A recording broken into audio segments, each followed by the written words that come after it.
started getting serious about what kind of person I wanted to be and what kind of life I wanted to live. And prison and the whole are both conducive to some internal thought. You know, they're both conducive to, like, if you want to look at yourself in the mirror and change some things about yourself, it's a good place to do it. Hey guys, my name's Chloe. I live in beautiful Northern California. Weather is great here. It's about 3 p.m. and I'm having a little afternoon mug of mud, doing some homework and listening to that mud mix that Shane has going on the Spotify. I just started back at university after a 4-year break. I'm studying global media and environmental science. I also have started yoga teacher training this week, and it's a lot, but the mud is getting me through it with a smile on my face, which I think is the most important part. Thanks for doing what you do, guys. Podcast is great, and yeah, rock on. Hey, Chloe. Glad to hear you are making it through yoga teacher training, enjoying the sun in Northern California, and listening to the Mud playlist on Spotify. Yes, if you didn't know, we have a Mudwater playlist. Check it out. Great music made by our founder, Shane Heath. My name's Kyle Tierman. I host this podcast. I've known Shane for a long time, and I gotta say, as long as I've known him, he's always been into new music. Whenever I hang with Shane, there's always a point where I'm like, what's that song? This is good. And he'll tell me, and then I'll ring that song out, listen to it about 900 times till I can't listen to it anymore.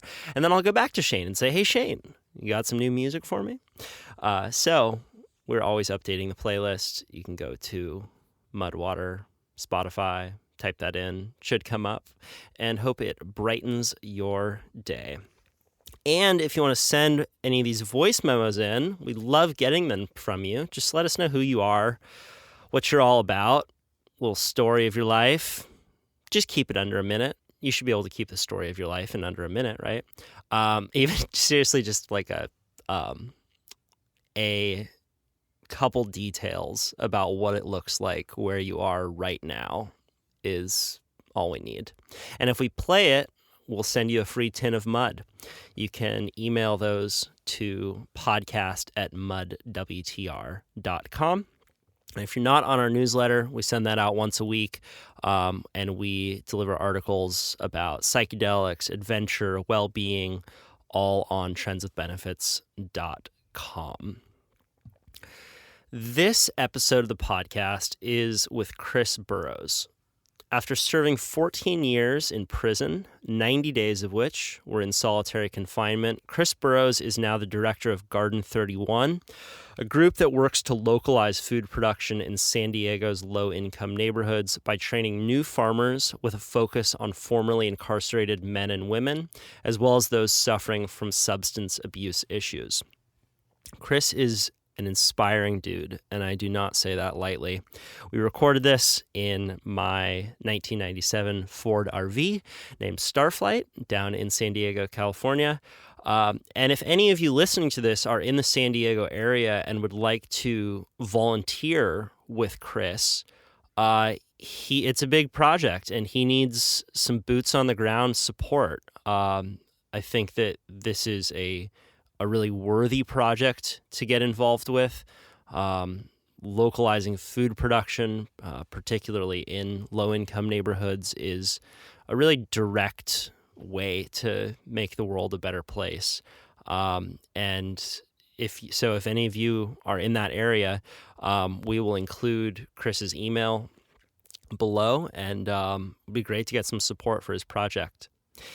And without further ado, please welcome to the podcast, Chris Burroughs. All right, we were burning good podcast wood there. So you were telling me how you met Nell Newman. Yeah, so I met Nell. I forgot the name of the event. It was called Defunction in LA, and it was in the hood. It was a Ron Finley event, and I really wanted to meet Ron Finley, the gangster gardener. The gangster gardener, yeah, he's the best. He's been on this podcast before. Oh yeah, and he also presented at this comedy show that I produced called the Motherfucker Awards. Okay, where he celebrated corporations that fucked Mother Earth. Yeah, and we would get presenters to go up and do like Academy Award style presentations to corporations. Yeah. And Ron presented the Earth category to Tyson Foods. Oh, man. And we had a comedian go up on behalf of Tyson Foods and do this whole acceptance speech riff. I got to check that out, man. I want to see that. Yeah, you'd have a good... But Ron was great. He went up there and... Tyson Foods, the chicken bandits. Really owned it. Yeah, exactly. Yeah. Sorry, go for it. Yeah. So I really wanted to meet Ron because even though I hadn't met him to that point, he's been a huge inspiration for me. You know, like I was telling you earlier, I was in prison for 14 years. And so when I was in prison, I was, pretty much doing the same stuff that I was doing on the streets, getting in trouble. And I ended up in the hole.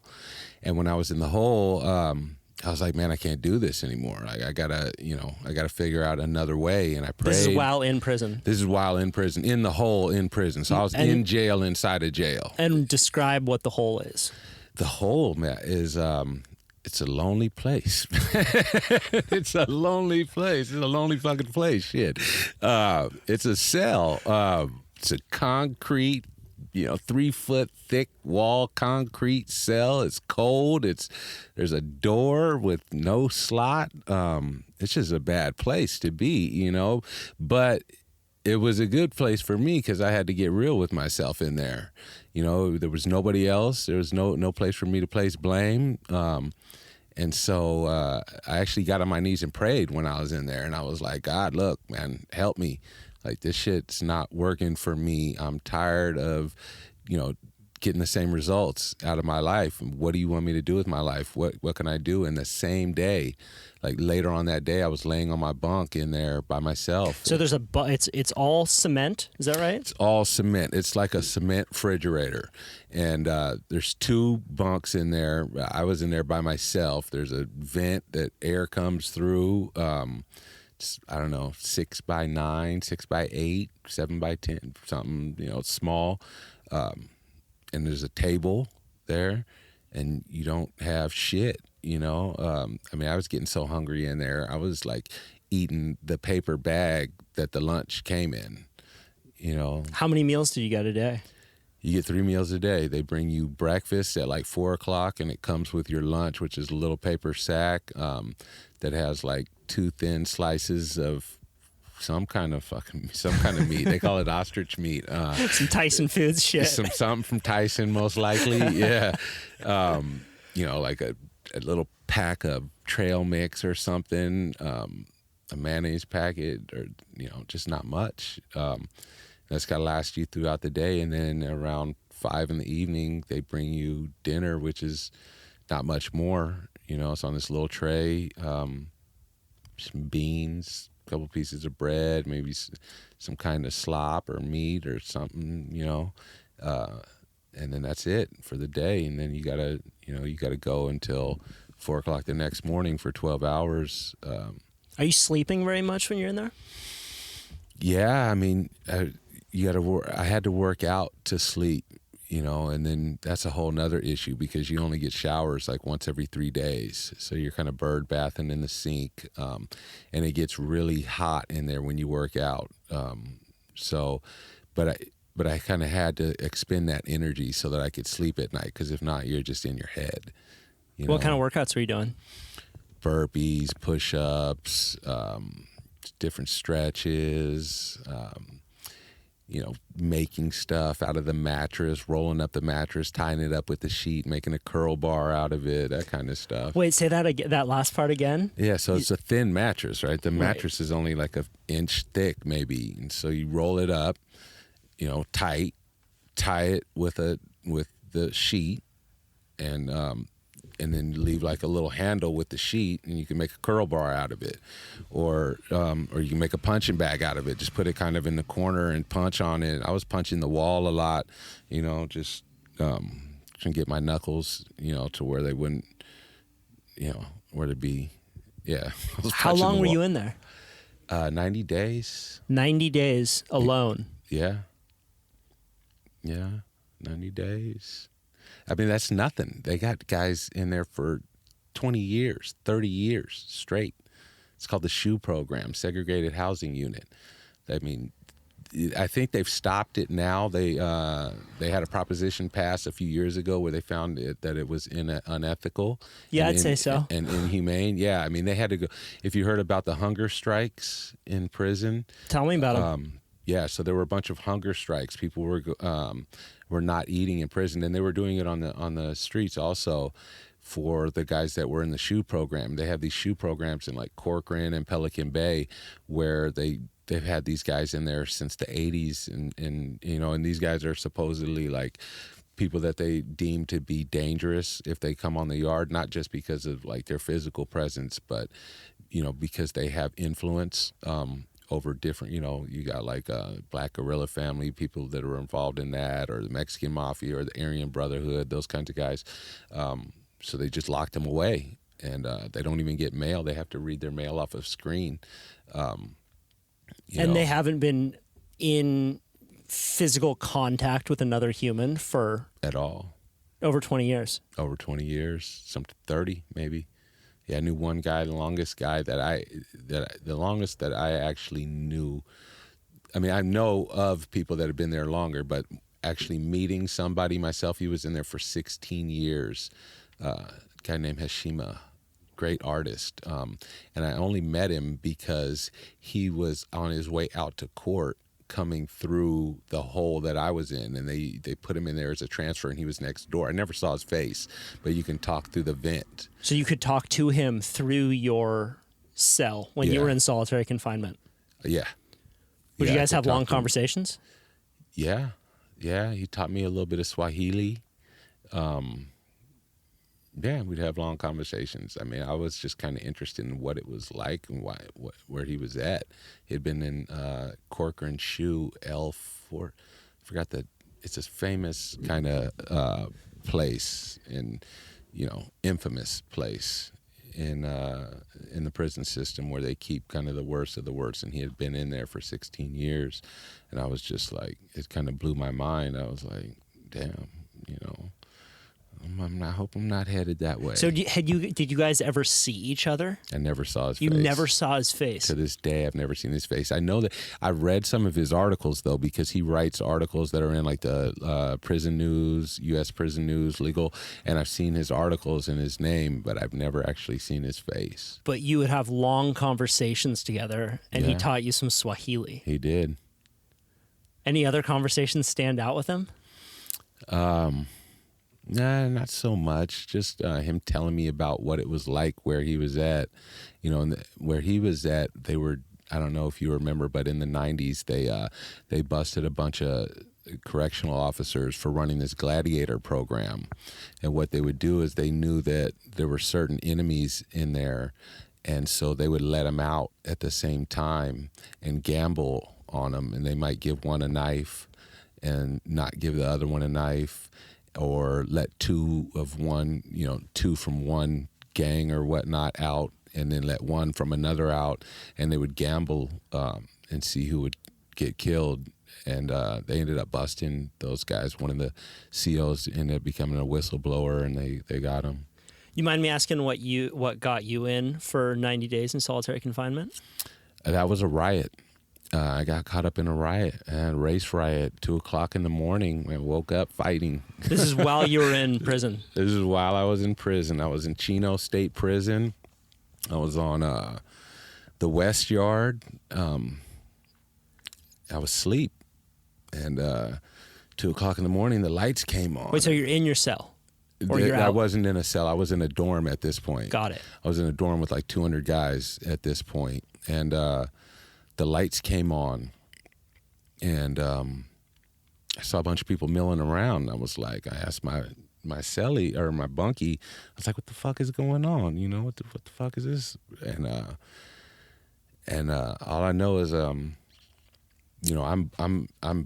brown skinned, I'm black, right? African American. And so there's racial tension in there. And all I know is, I was looking down near the bathrooms, and I saw a bunch of white and Mexican guys down there. And I heard it before I saw anything. I heard a boom, boom, boom, boom, boom, boom, boom, boom, boom, boom. And I saw this wave, just, bodies just move. Woof. And I was like, shit. What the fuck? There's like 4 of us over there. So there's like 4 blacks over there and probably about 80, whites and Mexicans in the bathroom. And I told the other guys that were there with me, and it was, fuck, man, it was this old ass preacher dude, my bunkie, who was a kind of square from Orange County, and this cat from Vegas. I said, man, just get your back. I'd always been told, whenever something like that happens, just put your back to the wall, so you can't get surrounded. So that's what I told them to do. I said, put your back against the wall. They put their backs against the wall, and so they were fighting blacks on the other side of the bathroom. They were, I guess one of them the white and the whites Mexican and Mexicans. Guys. What it ended up happening, were they ganging up on the black guys? Yeah. Was that the way that was going to go? It was kind of like an organized thing. Yeah. Okay. Well, I guess what had happened was one of the young blacks had gone to the bathroom, woken up out of his sleep, gone to the bathroom, saw some Mexican guys in the bathroom making knives, and said something to him about it, and they started fighting. And so he went and woke all the blacks up and forgot to wake us on the other side up. And so they all started fighting. So the riot already started by the time you woke up. Well, it was getting ready to start. You know, they were exchanging words or whatever it was they were doing. And so we put our backs to the wall, and next thing I know, one of them turned, because they were facing away from us, and one of them turned around and said, "There goes some N-words right there." And I was like, "Fuck." And I get them, and then they came running towards us, and I was like, fuck me, man. And I never fought so hard in my life. They were just coming, lots of them. And so what we did was I told them, follow me. As soon as they started running towards us, I told them, follow me. And we ran and got in between a wall and a bunk. So there was only enough room for 2 of us in the front and 2 of us in the back, and we just fought as they came, to the bunk. So why did you get between a wall and a bunk? Because there was too many of them, and there was too much room around us for them to surround us. Even though we had our backs to the wall, there was just too much room. I needed to get in a smaller place. So they couldn't come at you from around you. Yeah, I'm not no strategist. That's a pretty strategic thing to do. I'm not no war strategist. It kind of sounds like you're just instinct. Dude, you're like Marcus Aurelius from Gladiator. Shit, man, I was so happy. I never been so happy to see the police in my life, man. It was just instinct. I was like, something just told me go over there, and I did, and it ended up working out, I think, better for us because there was only 2 people, so they could only so many of them could get to us at one time. Right. So they basically had to fight us like head up, like 2 on 2, and that was a lot better for us than trying to fight, 40, 50 guys at the same time. And then the cops came in shooting and all that stuff and get down, and I was really happy about that, and so when something like that happens, they can't really prove who is involved and who's not unless you have injuries. And a lot of people got injured because on the other side, they had broken a bunch of glass. One guy got paralyzed. They had broken glass and were using glass to cut one another and all that. On ours, I had a black eye, or like a cut underneath my eye. So they took me to the hole because I tried to tell them that no, it happened some other time or whatnot, and they were like, no, you were involved. And so they took me to the hole, and I was in there for 90 days. Right, but what could you have done anyway? You got guys coming at you. Yeah, there's nothing. I think I did the best that I could. You can't do anything in that situation, you know. And they dropped it, so they give you a write-up. The write-up's called a 115, right? Involvement, participation in a riot. But they dropped it, you know. They in situations like that. For me, they dropped it at least.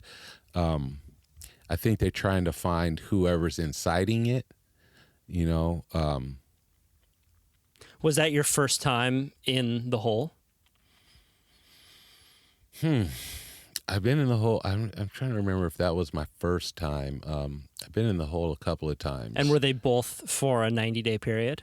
No, the other time was for like a week. Okay. 90 days is a long time to be alone. Yeah, 90 days is a long time. I'm thankful to my mom for sending me books and the San Diego Tribune.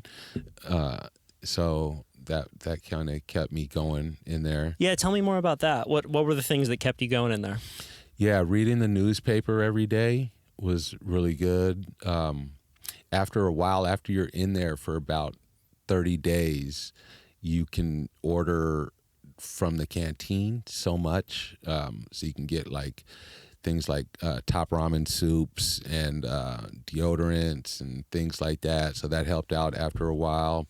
You got a lot of people in there going crazy too. Makes sense. You know, you got a lot of people in there just losing it. Like all of a sudden they'll just be screaming the most awful shit, you know, like. And are you hearing them from your cell? Oh, yeah. Yeah. So how many people are in separate holes in that area? It could be, I mean, I think all the holes are different. The one where I was at was called Palm Hall in Chino, and there's 3 tiers, 2 sides of 3 tiers, about, I don't know, 20 cells on each tier. So maybe 60 cells on each side, and there's 2 sides. And you can hear different people in those sides, but you can only talk to the person next to you? You can talk to the person next to you on either side, and you can talk to the person above and below you because the vent goes up and down. And you can fish. That was another thing that kept me going in there, fishing. What do you mean? Fishing. You don't know what fishing is? I love fishing, but I'm having a hard time you can go understanding. to the hole and fish. Fishing is... it's a new destination. It's a way of getting things in the hole. And it's kind of like you got to take your sheet apart, strand by strand, make some rope out of it, some skinny rope, but it's got to be strong, and then tie something to the end of it, and you could slide it underneath about a 1/2 inch of your cell door off the tier, and then somebody else slides their fishing line out and you can catch it. And then they can pull yours into their cell and like give you might need an envelope or a book, you know, but you know, there's only like a 1/2 inch underneath the cell. So the book might come in 3 parts, you know. So do they tie the book then to the fishing line? Yeah, tie it to the fishing line. line from your bed, right?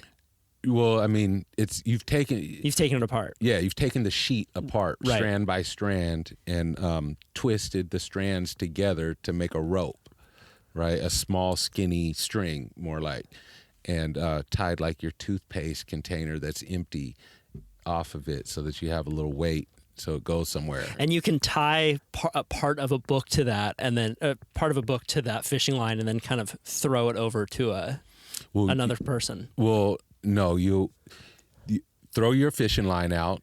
I throw my fishing line out. We catch them. I pull yours into my cell, tie the book to it, and then tell you go. And then you pull it up into your cell. And you might have to do that 3 times to get a whole book in there because you might only be able to get 10 pages of the book underneath your cell door. So it sucks. It's fucked up in there. It sucks, you know? It's not a good place, but I tell people all the time. I was telling somebody the other day, everybody should have the chance to go to prison.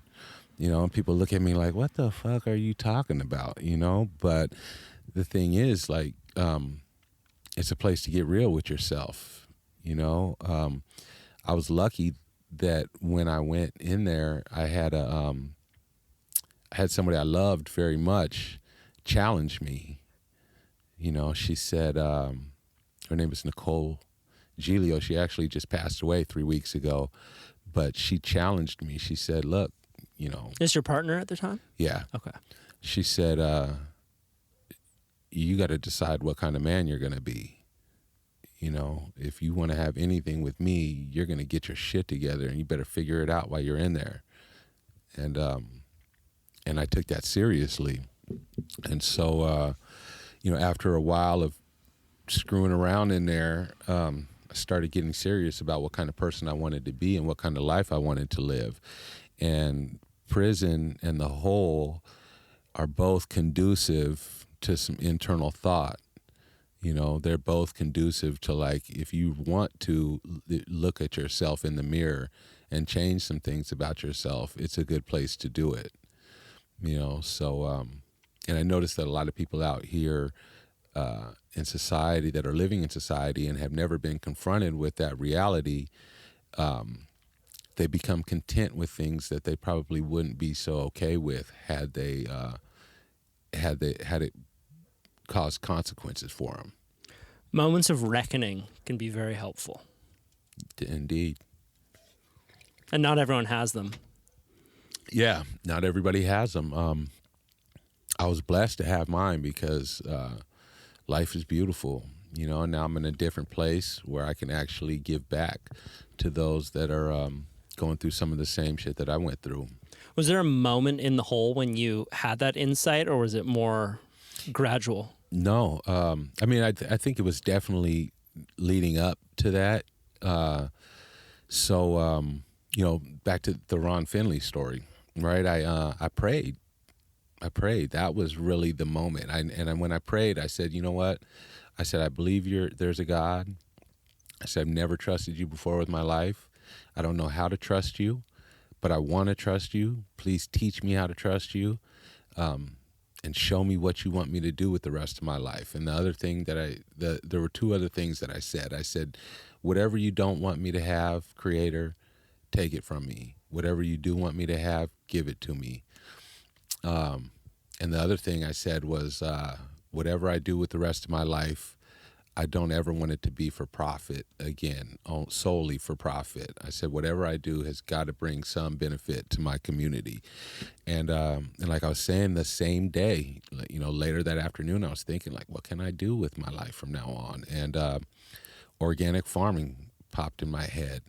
And I started thinking about it, like, well, I live in Southern California. It's we can grow probably year round. The weather's really good. I like working outside. I used to garden with my dad when I was a kid. People want to be healthy down here. They're all about the gym, and even if a lot of it is just image, we can use that too. And so when I got out of the hole, I started taking business classes, This is while in prison? This is while in prison, yeah. I started taking these correspondence business classes, and one of them was an entrepreneurship class. And they said we had to write a business plan. So I wrote an organic farming business plan, right, an apprenticeship program. And then they kicked me out of, they actually told me I could no longer be at a prison in Southern California. I was too close to my family and friends. And so they sent me up to Soledad. And I was in Soledad. And when I got to Soledad, somebody came and they slid me a Jet magazine. I still had to do some time in the hole when I got to Soledad. So I had like 2 more weeks in the hole or whatever. I couldn't really talk to anybody. But somebody slid me a Jet magazine. And I read in there was an article on the gangster gardener. And I was like, man, this dude is fucking cool, man. I'm going to do that type of shit, And I ripped it out. I'm like, nah, ain't nobody else in here paying attention to the gangster gardener. This is mine. I ripped the pages out and kept them. And I think before I got out, I saw a TED Talk. I saw this TED Talk. Somehow they sent me somewhere, and on the TV, I don't even know how, because I'd never seen a TED Talk in prison before. But this one place had that channel, and I saw it. I was like, oh shit, the gangster gardener, I know who that guy is. I read about him in the Jet magazine. I'm going to do the type of shit he's doing. And luckily when I was at Soledad, I was around some really good men, I was telling you earlier, they run the Prison Post podcast, Richard Morellis, and they kind of took me in like their little brother, and taught me what it was like to let go of some of the bullshit attitudes that I had and start getting real with myself. And so they helped me along in my transformation and my path. This is while you're in prison again. Yeah, still. This is while I'm Right. in prison. And I got out, man, and I went exactly to it. Like, every door was open to me. I got out, and I live probably halfway, right in the middle of two community colleges. And I was trying to decide which one I wanted to go to. And the first day I went to look at the first one, I walked up there, and the first thing I saw was a sustainable agriculture program. I was like, all right, no more looking, and I got into school, and I got a loud mouth, man. I got in my classes, and every time somebody said something I didn't understand, I raised my hand, asked a question, and it just led to a beautiful network of people that are doing some amazing things. I have so many questions for you. Yeah. And I want to get to this next chapter in your life, but I also have a couple moments that I want to punctuate, just questions that I have that I've always had about the prison system. For sure. And you're a unique person to be able to talk about this with. It sounded like that experience in solitary confinement was in a lot of ways helpful for you. Indeed. Right? Do you have any thoughts on how, on improving that system? Because if the goal is to have people who are committing crimes change, basically be more adept at being a part of society when they get out, how do you think we could improve on the prison system right now? Yeah, so that's a very good question. For example, do you think that solitary confinement, in the way that you experienced it, should be improved upon in any way, or done away with altogether? I think most of the people that are in prison don't belong in prison. Now, don't get me wrong. There's some people that belong in prison. But, most of the people there are suffering. People go to prison from pain. And a lot of times child abuse. They're suffering from all kinds of different traumas. Right. The game Step to the Line, where they'll have people come into certain prisons and they'll line up everyone, the visitors and the prisoners, and they'll ask a series of questions. So they'll say, step to the line if you grew up in a home with more than 10 books in it, right? More times than not, the visitors will step to that. Step to the line if you were abused as a child. Most of the prisoners step to the line. Step to the line if you grew up in a house where you had a loving mother and father. Usually it's the visitors that stepped in. And very Sure. quickly you understand that it was largely out of luck and circumstance that you are where you are. Right. I think it's Dale Carnegie that says in one of his books, he says, people talk about being self-made men, right? But, This is the guy he wrote How to Stop Worrying and Start Living. All that, yeah. Carnegie Institute. Yeah, exactly. A lot of behavioral change that's been very helpful for people. Sure. I think it's helped a lot of people transform themselves. But I remember one passage that he wrote. He said, there's really no such thing as a self-made man. The only reason that you're not a rattlesnake is because your parents weren't rattlesnakes, And so circumstance and nurturing has a lot to do with where we end up at the end of our lives, because it colors our attitude, our personality, our characteristics, what we feel is right and wrong, our integrity, all of that, So, regarding solitary confinement and improvements upon the prison system. Yeah, I think that, first of all, a lot of people that are in prison could not be in prison and be productive in society. And by saying that, I mean like reentry, rehabilitation, and recovery, like getting at the problems before they get to that point, right? And the second thing is, like, I think shorter sentences but more intense sentences. Like, it got to the point after Pete Wilson and Gray Davis area where, like, facing 3 to 5 years in prison was like nothing. I mean, I remember the first time that I went to prison, telling them, man, they're trying to give me 5 years. And the people in the cell like, oh, that's nothing. You can do that on your hands, standing on your hands. I'm like, what the fuck are you talking about? This is 5 years of my life. What are you talking? I mean, it just became like handing out candy, And how old were you when you went to prison? I was 26. I was 26 years old. Yeah. So shorter sentences, and more reintegration programs. Yeah, and prisons shouldn't be used as like it should be a last resort.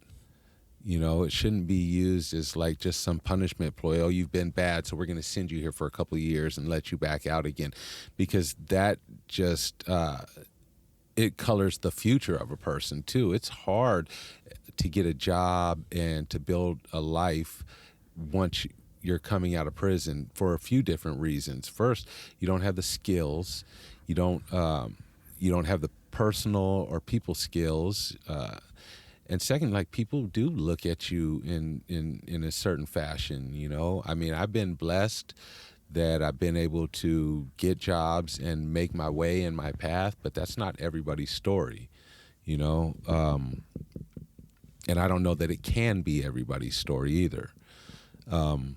But you want to set up a system where you incentivize as many people as possible to be able to lead their best possible life. Sure. Right? And there are environmental circumstances that can allow you to do that. For example, if you didn't have access to that newspaper where you met Ron Finley, your life would probably be a dramatically different place. It's just that one thing. You would be in a different place, yeah, if you didn't have those books or that exposure to different ideas. Right. And I think that what they are doing well in there is allowing a lot more education, as well as vocational programs. I think that's huge. Like one thing that with Garden 31 that we want to start doing is bringing farms into prisons and teaching guys how to organic farm, so that one of the things that bugged me so much about my life and kind of my self-worth was that I didn't really know how to do anything. I couldn't go somewhere and say, hey, I can do this. I know how to do that or whatnot. I didn't, so it's a big thing for a person to be able to say, yeah, I'm proficient in this. I know how to do this. I can bring value to you with this. Because then you see value in yourself. Exactly. It changes your identity. It's a really big thing. And so I think that they really need to start, to the guys that are in prison, start allowing them to gain some skills that are going to be transferable. Yeah, 100%. You're going to act and make your decisions based off of the person you see yourself to be. Indeed. Right? Like almost always your decisions reflect your identity. How could it be any different? Right. If you don't see yourself as a successful person, you're not going to act like you're a successful person. I don't see how it could be any other way. If you're deemed this, or if you're called this, or if you're labeled this, you're going to start taking that on. You said that was it your girlfriend at the time that you were in the hole? Yeah. What was her name? Nicole Giulio. And you said that in some ways she was the person that was able to show you a part of yourself that she knew was possible in you that you didn't necessarily see in yourself yet. Yeah, and I'm so lucky that I had that in her. I would tell her all the time, like, you're a big reason that I'm able to be a son to my mom, that I'm able to be a father to my daughter. You're a big reason that for what I'm doing, because nothing else helped me to change. You know, there was nothing else that challenged me in my life that made me really say, I need to turn this shit around and be a different person. But it's kind of like, you know, a woman can't change a man, but a man can change for a woman. Oh, that's good. It's that kind of thing. You know, it was like she was enough. And so it was a really beautiful relationship. Did you have kids at the time? I did. Boy and a girl? Boy and a girl. Boy and a girl. Yeah. Nice. And, I mean, to be honest, it sucks to say, but even that wasn't enough, you know? Yeah. Wow. And did you, if you don't mind me asking, how older were they when you went to prison? 9 and 6. Oh. And what did you go for? A myriad of things, all pretty much centered around drug dealing. Yeah. Where did you grow up? San Diego. San Diego? San Diego, California. North County? No. Close to where you live now? No. We don't even claim them dudes. No, I'm just playing. No, I grew up in San Diego, Yeah. the city of San Diego. What was your team? Were you into sports as a kid? Man, we don't even want to talk about that kind of stuff. Man. I just denounced them yesterday after that game against Denver. I can tell. It's just, we can talk about prison all you like, but when you talk about my sports team, yeah, it was this is too much for me. It was the Chargers, man. But no, I literally denounced them yesterday after that game. It's over. I said it's over. No more rooting for any Spanos commodities. That's yeah, funny. it's a wrap. So you grew up in San Diego. Family there? Big family? No, just my mom and my dad. Yeah. Yeah. And then went to prison at 26. Yep. And then you were there for 14 years. Yep. So until you're 40. Yeah. 26 to 40, you were in prison. Mm-hmm. Got out, read the Gangster Gardeners. Read about him while I was still in. Yeah. Heard about him. Saw the TED Talk. Yeah.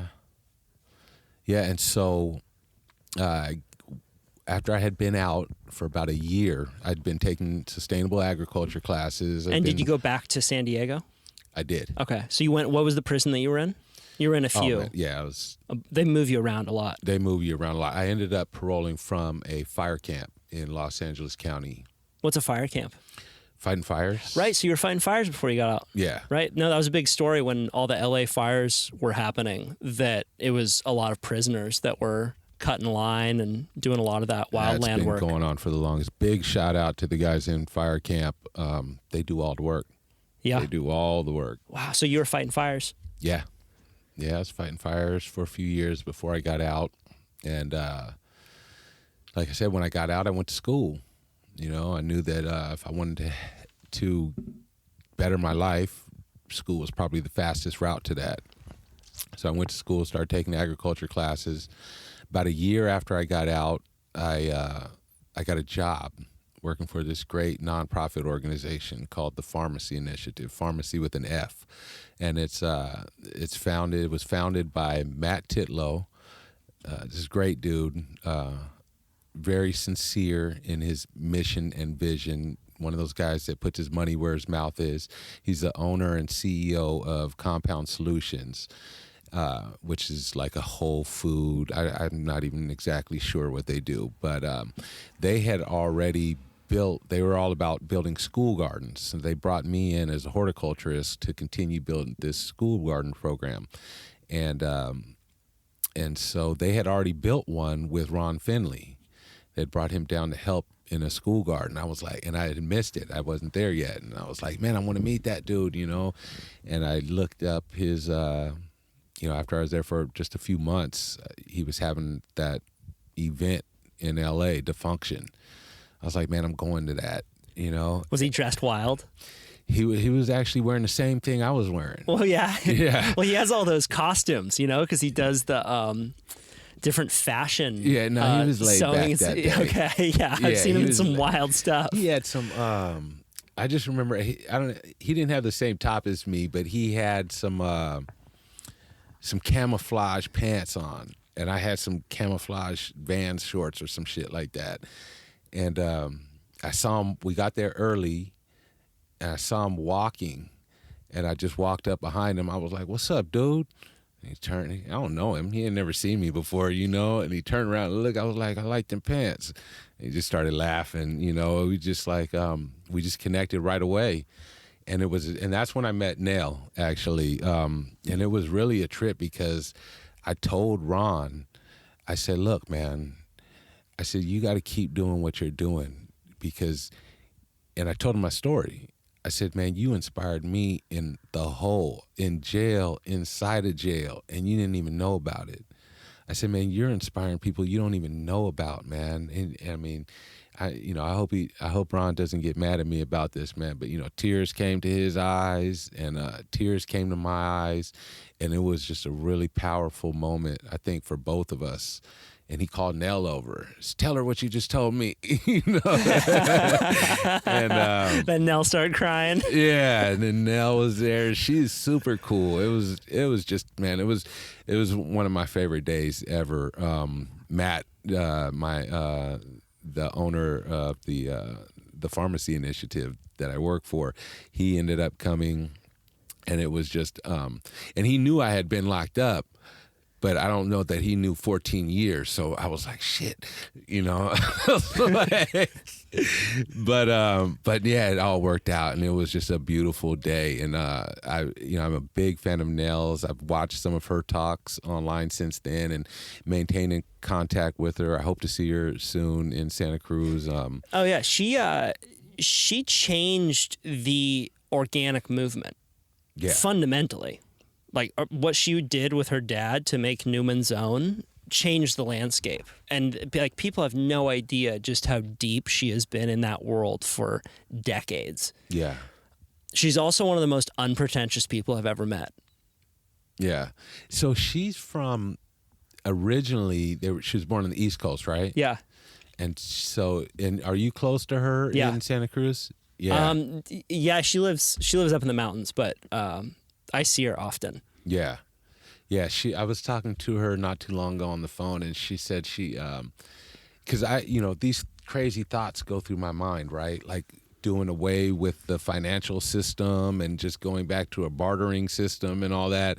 And she's like, "Yeah, I was just got done with my bartering day, She said, "I didn't even mean, I was just dropping stuff off. Like I dropped a few eggs off here, got a bunch of fish. I dropped a few eggs off here, got a bunch of bread." She's like, I'm like, man, that's how our society needs to work. I'm scared to say it out loud. I don't be called a communist or something, but I mean, it doesn't really matter, right? Right is right and wrong is wrong. So, well, I think that what a lot of people are realizing right now for the first time since COVID is that you need to know where your fucking food comes from. Indeed. Right? Because all of a sudden, there's no food on the grocery shelves. I mean, the amount of people that I know personally that started their first garden during this pandemic is insane. My dad, he's a big flea market guy, so he'll go to the Santa Cruz flea market every Saturday and Sunday. Like, loves the deal. Mm-hmm. Like that's just his thing, right?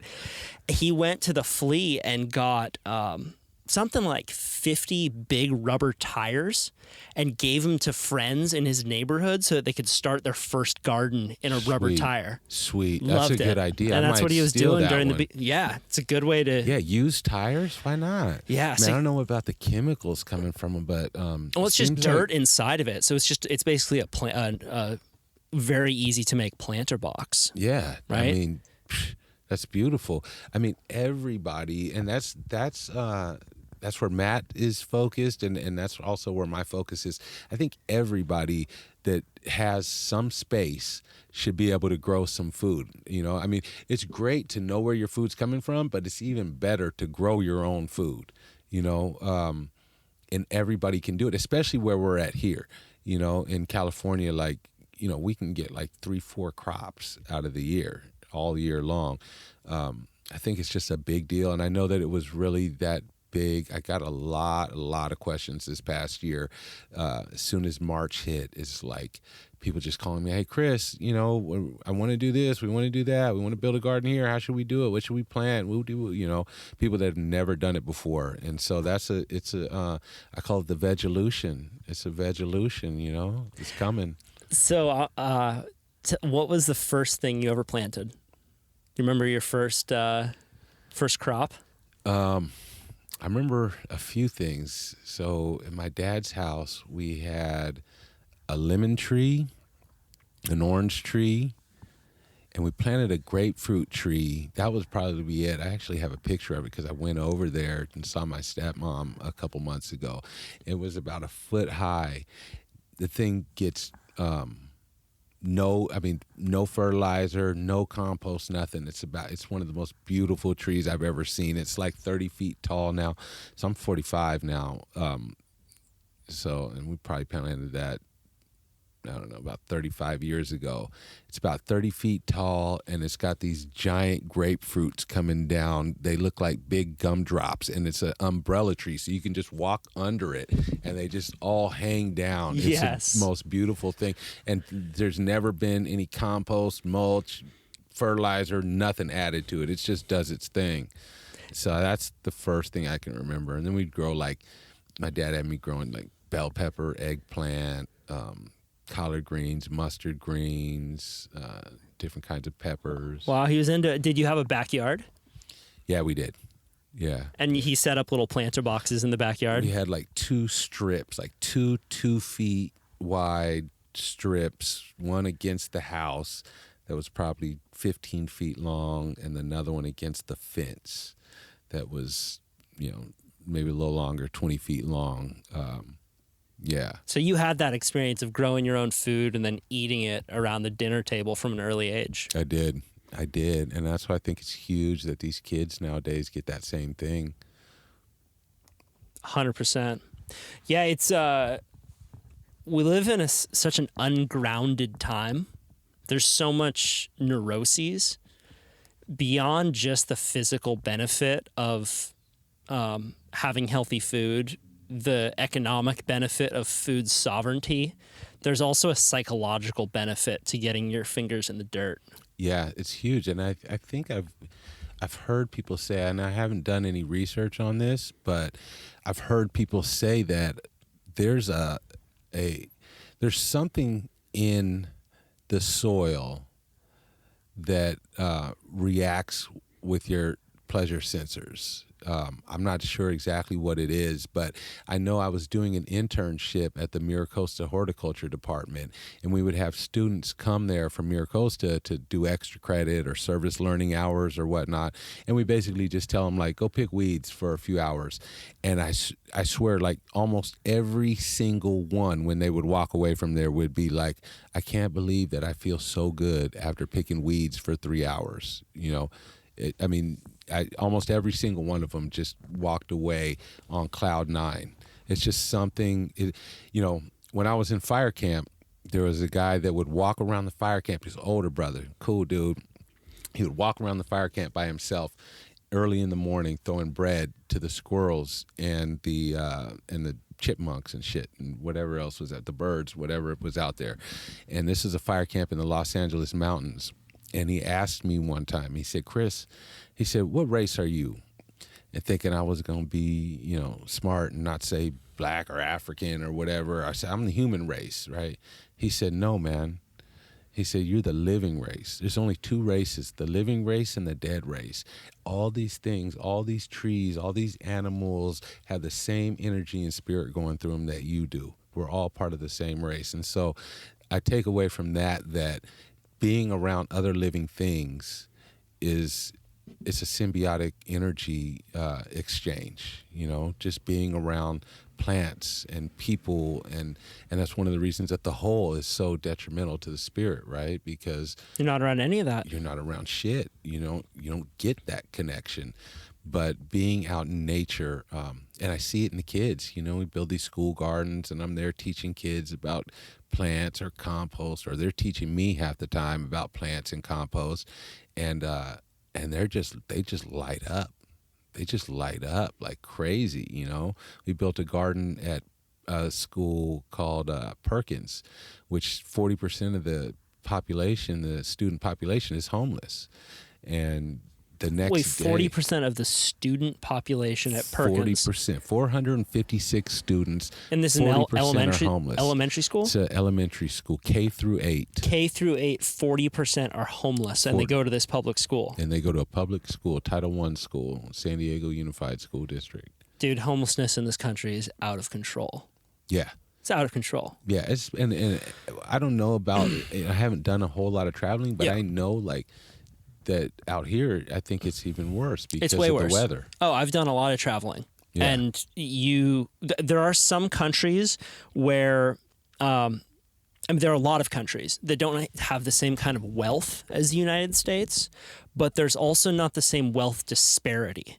So it's not like you don't see, I haven't been to a lot of places like Venice Beach, Los Angeles, where you see $10 million houses and the wealthiest 1% walking by people who are shitting themselves. Yeah. Like you don't actually see that in, you don't see that in a place like Spain. You don't see that in a place like Chile, even Indonesia. It's much more like Indonesia. It's a poor country, but it's much more community based. Yeah, I mean that's bullshit, isn't it? There's not the same kind of like isolation and atomization and extreme wealth difference. And there's a guy I had on my podcast. You should meet this dude. His name's Dacher Keltner. He's a PhD professor at Berkeley who has written a number of books on happiness, and he combats the theory. This is the predominant theory, the Hobbesian, neo-Hobbesian worldview, which is that prehistory was nasty, brutish, solitary, and short, and that we should be so happy that we are at this place in humanity because it's the best ever, and that we, more than that, it's the idea is that we got to where we are through selfishness. And what he argues and has put a lot of science behind is that what humans are so good at is collaboration. And it is through our shared ability to agree on an idea and move civilization forward that has allowed us to get here. And and these emotions such as compassion are our greatest assets as a species. And he wrote a newer book that just came out on awe. And on the podcast, he was talking about how one of the studies that so this guy, he does studies on things like awe and happiness. And he took soldiers with post-traumatic stress disorder, rafting, right? And then he found that this experience of awe, like whitewater rafting, these are big, gnarly dudes, right, who are now suffering from a range of mental issues. Yeah. But they like doing badass shit, right? So he's taking them out on the raft. They're going down this shit like, whoa! He's got GoPros attached to him. They measure saliva before and after because apparently saliva has something to do with excitement. It's an indicator. Right, an indicator. And they do a series of tests with these guys before how many suicidal thoughts are you having every day? What's your outlook on the world? Do you feel a sense of hopelessness? Like all the very serious study done. And he found that these guys experiencing awe is one of the most effective antidepressants and long lasting. Yeah, right? It sounds what you're saying is like that's like it could be like a fix, like a lot of things like you were talking about earlier. You asked me, was it gradual or was it like an immediate? And it sounds like awe could be something that just like snaps you out of it. Up. Yeah, it snaps you out of it. It gets it on a biological level, right? It's getting certain serotonergic dumps happening in your brain, like these really like the serotonin and cortisol, right? We're just constantly battling between the two. And yeah, getting people out in nature and getting them into the garden, which is what you were saying, I think can have really profound effects for people. Indeed. I mean, even when I used to, before I got in trouble, I was selling dope in they call it the low bottoms of San Diego, down 14th and J. You're selling weed? No. Coke. You're selling Coke then. Well, different people I call was selling whatever they were buying. You're That's selling what I whatever was they were selling. buying. So here's a question: Yeah. Is dope a universal? Because a lot of people call dope weed, but I know I've that. also heard people call Coke dope. Yeah, I think any illicit drug Is dope. could be considered dope. Okay. Yeah, I mean that's. We got to go to Urban Dictionary for this one. Yeah, ebonics and all that.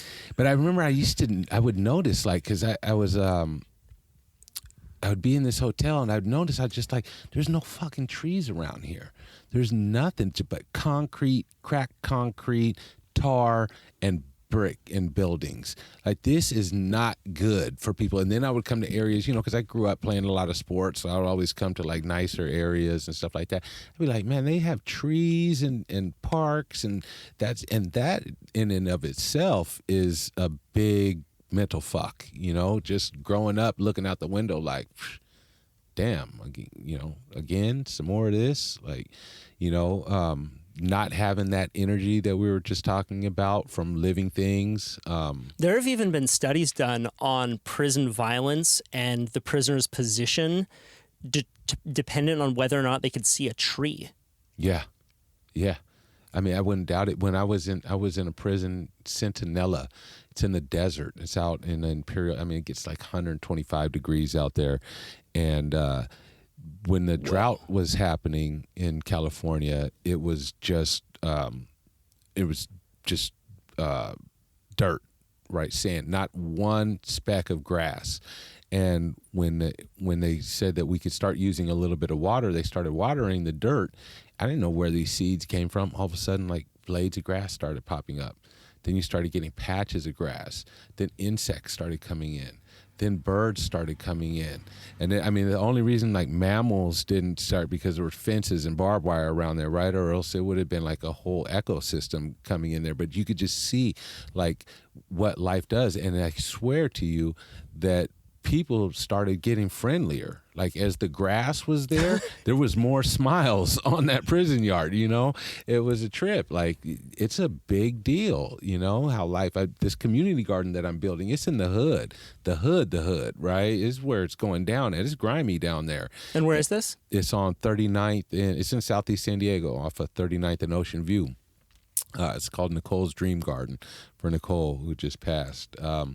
But it's in the hood. I mean, it's ugly. You still got, like, I guys older than me, they're still hanging out in front of liquor stores. I drive by, I'm like, man, I thought y'all stopped doing that in the 80s, But these are guys that you grew up with. Yeah, older than me though. Yeah.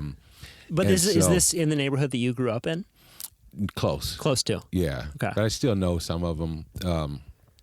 But yeah, and so it was just dirt, and I rototilled it the other day just to break it up. I am a fan of no-till gardening, but I had to break it up.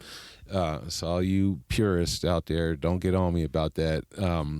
But so I broke it up, and then I watered it down, and there was like nothing. It was just like a sheet of just hard clay pan, and by the evening time, there were like 30 crows that were just coming and getting the little insects that had gotten kicked up, in what was going on throughout the day. So life begets life, right? And what's the program that you're most excited about right now? Just bring me into that world.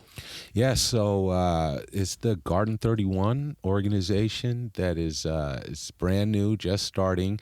But the program that I'm most excited about developing is called the Grower Program. And this is the program that I drew up when I was locked up. And it's an acronym. It's generating real opportunities with Earth's resources. And so it's a program to help men and women that are coming from either substance abuse backgrounds, formerly incarcerated, to gain reentry skills into society, social and personal skills, as well as trade skills. So, I had gotten out of prison, or I'd been to jail before also, and gone to these transitional housings places, and they just, they kind of focus on one thing, right? Like, here, we'll give you this. If you want a job, you have to go take the bus to the other side of town and go to this place, or if you want to get other different kinds of resources, you got to go over here. I never found a place that just had a 360 degree could help you. Yeah, right? A little more all-inclusive where you don't need to go seek all that stuff out on your own. I mean, I would imagine that it's a little bit difficult even when you're in prison to even do the research to know what programs are kind of available. Right, it is. And it's a mail thing, so you're writing in the post office. A lot of people don't even do that out here anymore. And then you're hoping for them to send you things back, and then it's kind of like it's not a sure thing, right? It's uncertain. Like they might send something back to you and say, yeah, we may or may not be accepting people. Come see us when you get out. And that sucks because you get out of there with $200 gate money in your pocket. That shit doesn't last long. So it's like, where am I going to go? What am I going to do? By day 2, day 3, I'm out of money. I remember when I got out, I couldn't believe how much the price of food had gone up. I was like, damn, man, $10 for a carne asada burrito. I remember I was in high school, they were $2. And so this is a program, the Grower Apprenticeship Program, that will give these men and women pretty much everything that they need under the roof, and it's a 2-year apprenticeship organic farming program, so that once they graduate the program after 2 years, we'll help them to get an organic farm that they can operate and manage on their own.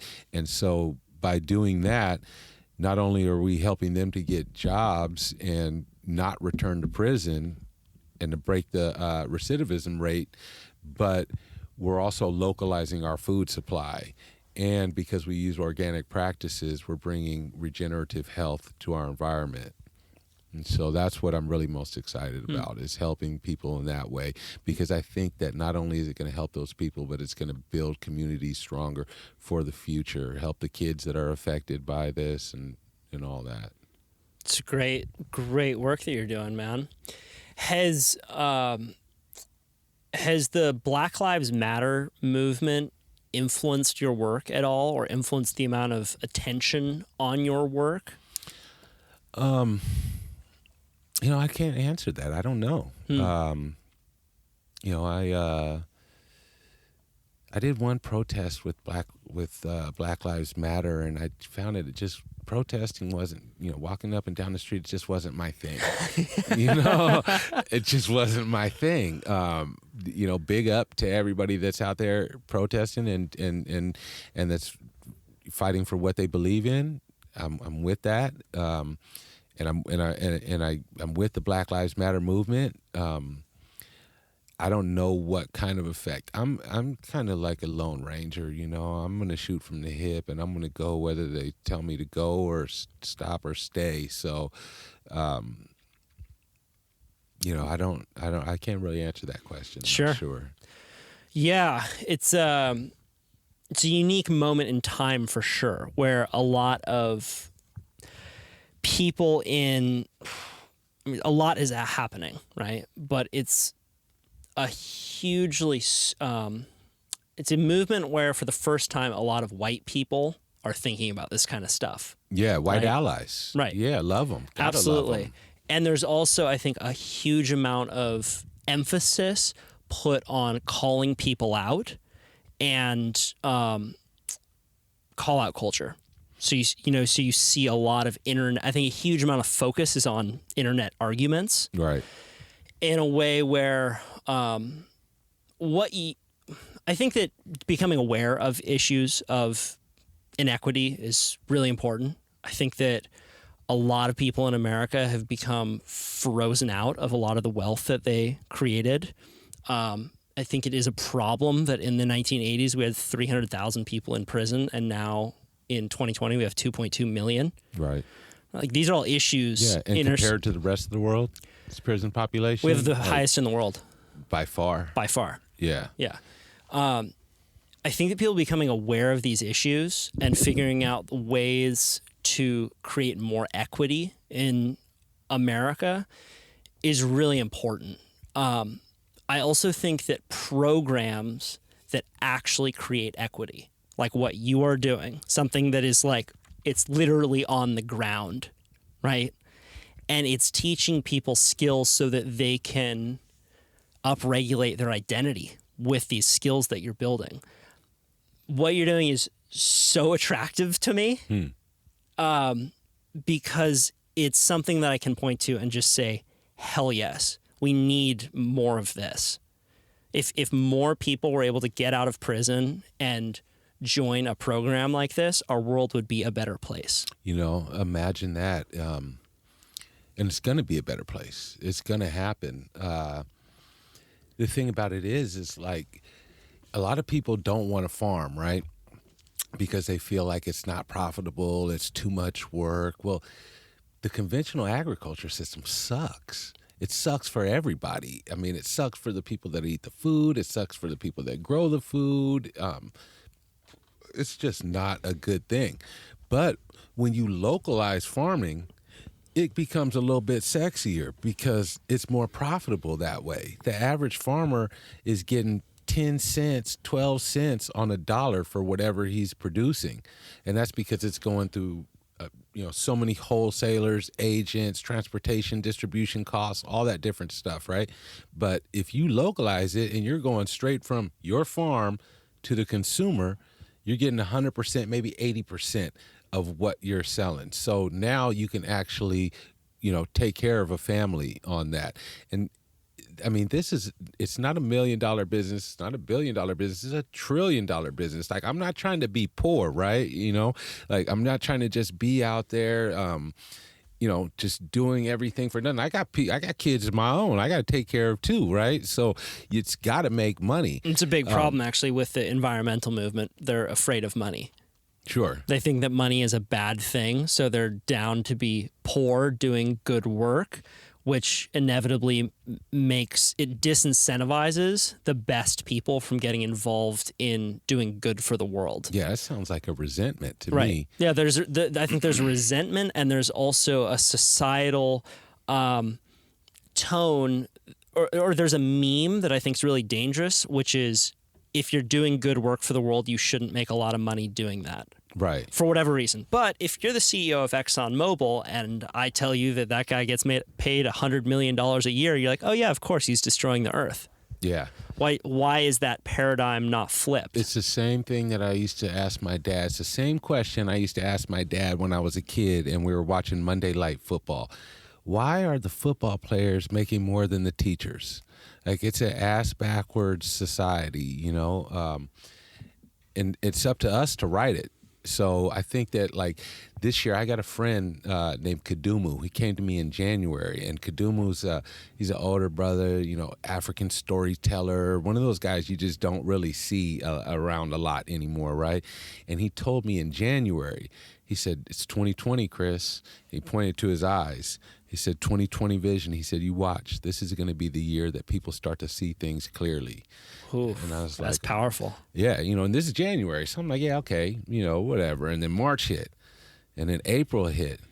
And then George Floyd hit. And I was like, oh, shit. Like, this is really, like, eye-opening. And they talk about the current administration and all that stuff. And most of the people that I know can't stand it. And, they're ready to move on. But I'm happy. I'm happy that it's in there because I think that it brought to earth the divisiveness that it is. Like, in prison, it's like you have to show who you are. You can't get away with a lot of the things that you can get away with out here. You can't get away with hiding behind certain things, or you got to step up and show who you are. You're going to be challenged and tested to do that. And I'm glad that people are showing their colors now because, and who knows, it might be a prelude to a revolution or a Vegelution or whatever it is. Yeah. I don't know what it's going to be tomorrow, but I'm glad that, because I think, had just somebody cool been in office, a lot of these things would have never come up. Yeah. And I'm I'm glad. I'm going to show you who I am. Show me who you are. There's a comedian named Neil Brennan that I'm a big fan of, and he has his bit where he's like, so for all of you who thought that it doesn't matter who the president is, turns out you were 1,000,000% wrong about that. Yeah. Right. Right. It does. And you know what, also to what you're speaking to, I think that people, at least I am really realizing, is that you can live in different kinds of worlds. One is a lowest common denominator world where you're making food as cheaply as possible, and it's junk.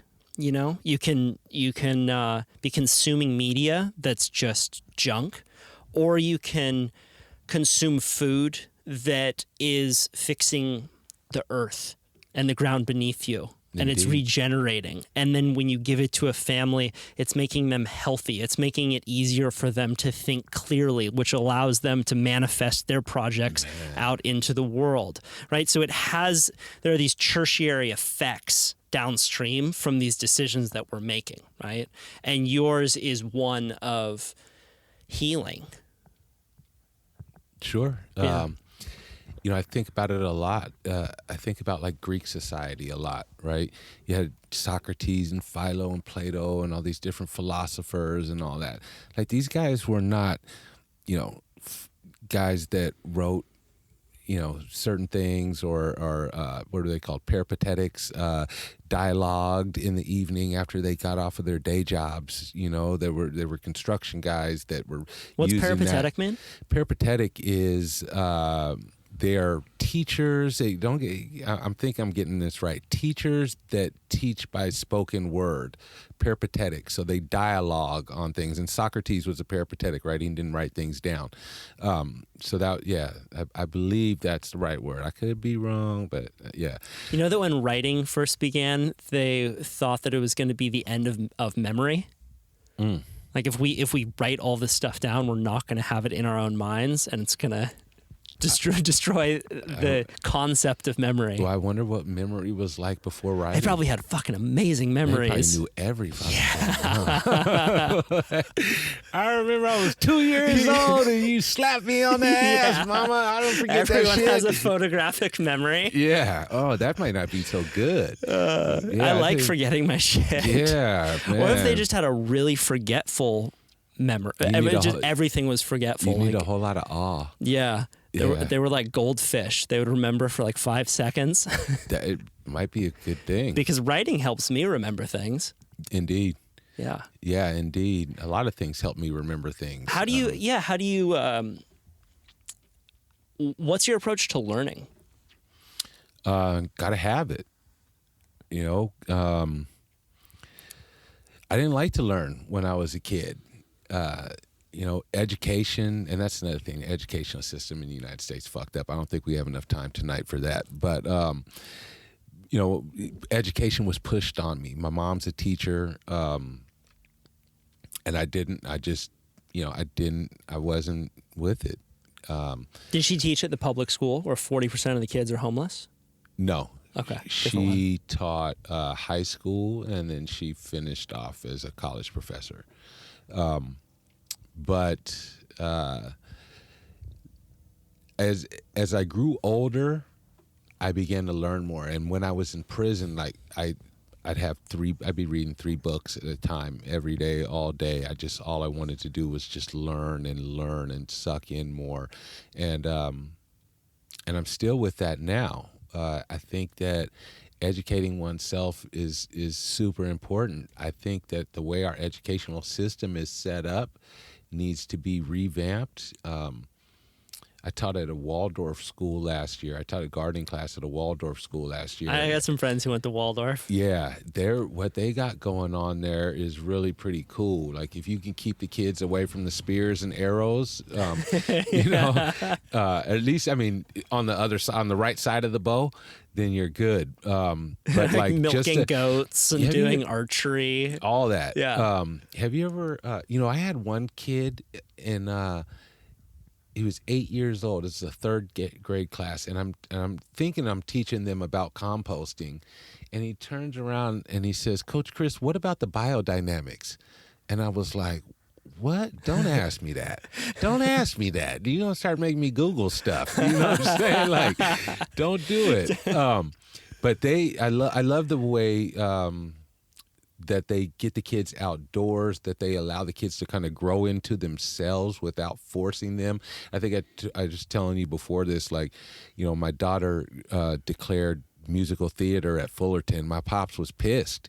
He's like, wait, well, what? What's she gonna do with that? You know, yada yada yada. This was like underwater basket weaving, you know, that type of shit. You know, and she's teaching dance now at the same high school she graduated from. So I think that, like, you know, back to the peripatetics and Socrates and those guys, like, people got to be able to do what they're adept at, what they're called to do, what they enjoy doing. I think a bunch of people doing what they enjoy doing is going to be a lot healthier society than people working to pay bills.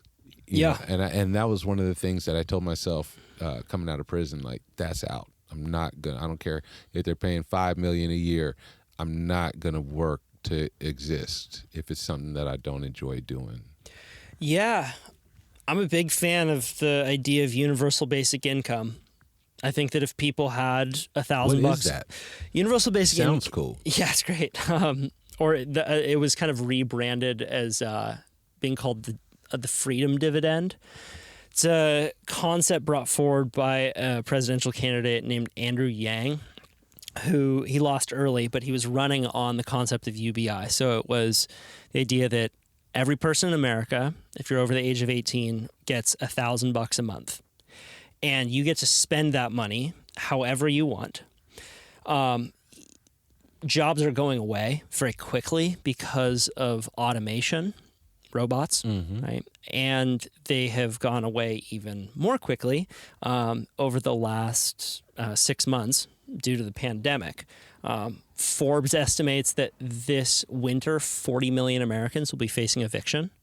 So you have a huge amount of people in America who are one paycheck away from being out on the streets. 70% of Americans could not afford an unexpected $500 bill. Wild wealth inequality in America, right? And the idea is that if you gave people this little bit of buffer, you would help all of the people that are on the margins, right? People who are that paycheck away, people who are homeless, could actually pay those basic costs that they have.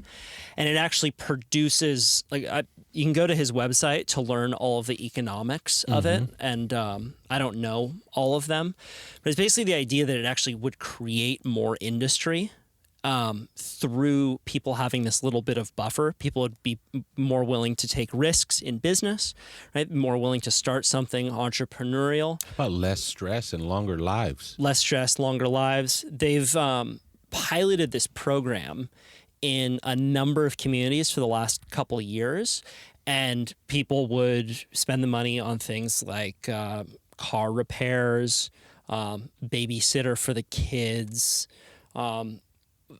The idea that people would just squander this money, I think, is a very unempathetic view to take, and it's also that kind of neo-Hobbes, really the Hobbesian view that I was talking about earlier. Like, prehistory was nasty, brutish, solitary, and short. People are selfish, and we got here because of our fuck you attitude.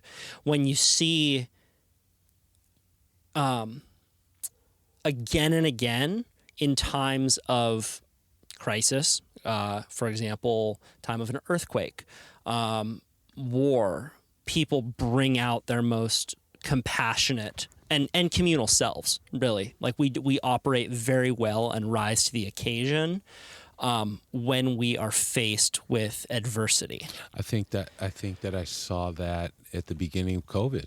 Yeah. You know, the first couple months of COVID, the few people that you did see outside were like friendly, compassionate, understanding, patient. I don't see that so much anymore. It's kind of died out. I think it's died out, and I think that this disaster is really unique in that if you go near other people, you're making it worse. So it's different than something like an earthquake or anything else where we want to be together, right? Right. We're lonely as fuck. And when some opportunity for us to get together happens, we're like, yes, please, we need each other. And this was a unique situation because we are supposed to be social distancing, right? But if you look at anything else, right, like the Blitzkrieg in London, right, like suicides and mental health issues went down during the heaviest parts of bombing, right? People, who are part of that will kind of sheepishly talk about it with this like reverence that like, oh, that was the best time. Same with a lot of soldiers in wartime, right? We do very well together. And I think that, we did see it die out a little bit, but at the beginning of this pandemic, I felt very close to my neighbors. Like those first 5 people that I called to, like my fucking homies from when I was a kid. I called all of them. And I was like, wow, it becomes so clear to you who the important people are in your life during disaster. I think that we have seen it die out a little bit just due to the divisiveness of media. I think it really is dividing us in a big way that is not natural. I think social media in particular is kind of making people's views a lot more extreme. Not the news channels? I think both, for sure. Yeah. Yeah, but I think that it's a lot of the... So I have a question for you. Sure. Kyle, maybe you can answer this for me. So all this stuff that we're talking about, is it by design? Is it just rapacity gone wild? What are we talking about? What do you mean, like in society? The way that society is, Sure. The backwardsness of society. Yeah, I thought you were referencing the podcast. I'm like, no, I have no idea where this conversation is going, and I love it. This is one of my favorites ever. Yeah. I thought you were like, is this conversation by design? I'm like, I don't know where we're going next. Yeah, well, tell me about it then. No, in society. Society, right? Capitalism, unconscious capitalism. Sure. Haves and have-nots. All these different things that we're talking about, the backwardsness of society, right? Putting profit before personal health and people. Yeah.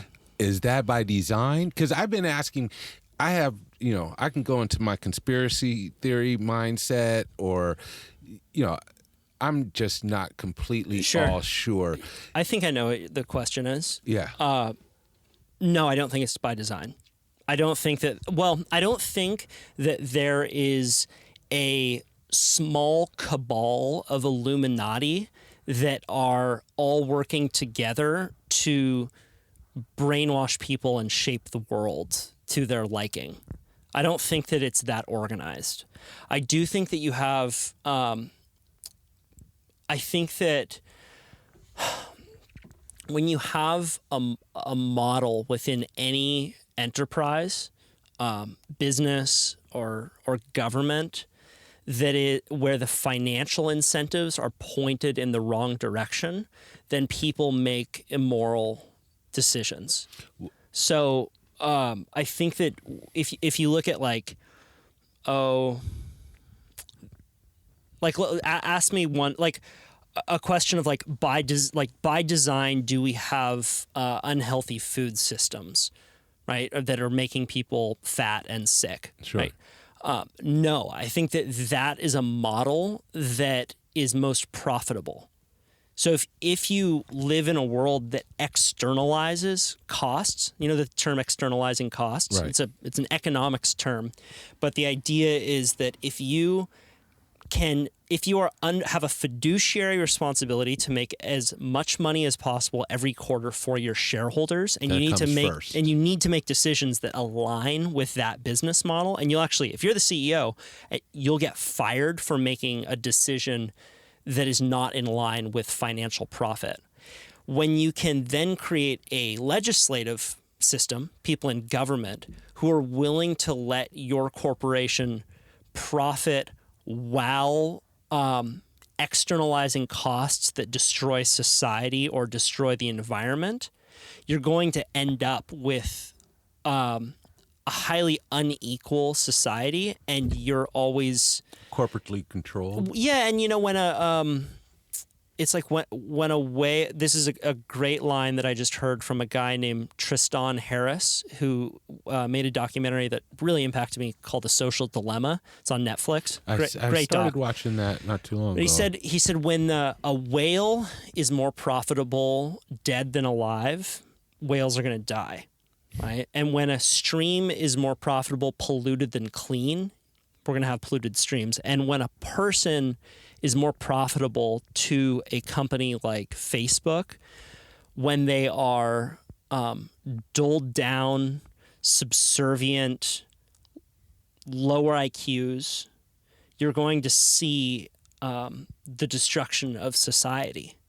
I maybe have butchered that quote a little bit, but that's the gist. So we have incentives that are pointing in the wrong direction that make a few people a lot of money, but really shift the burden of cost onto society.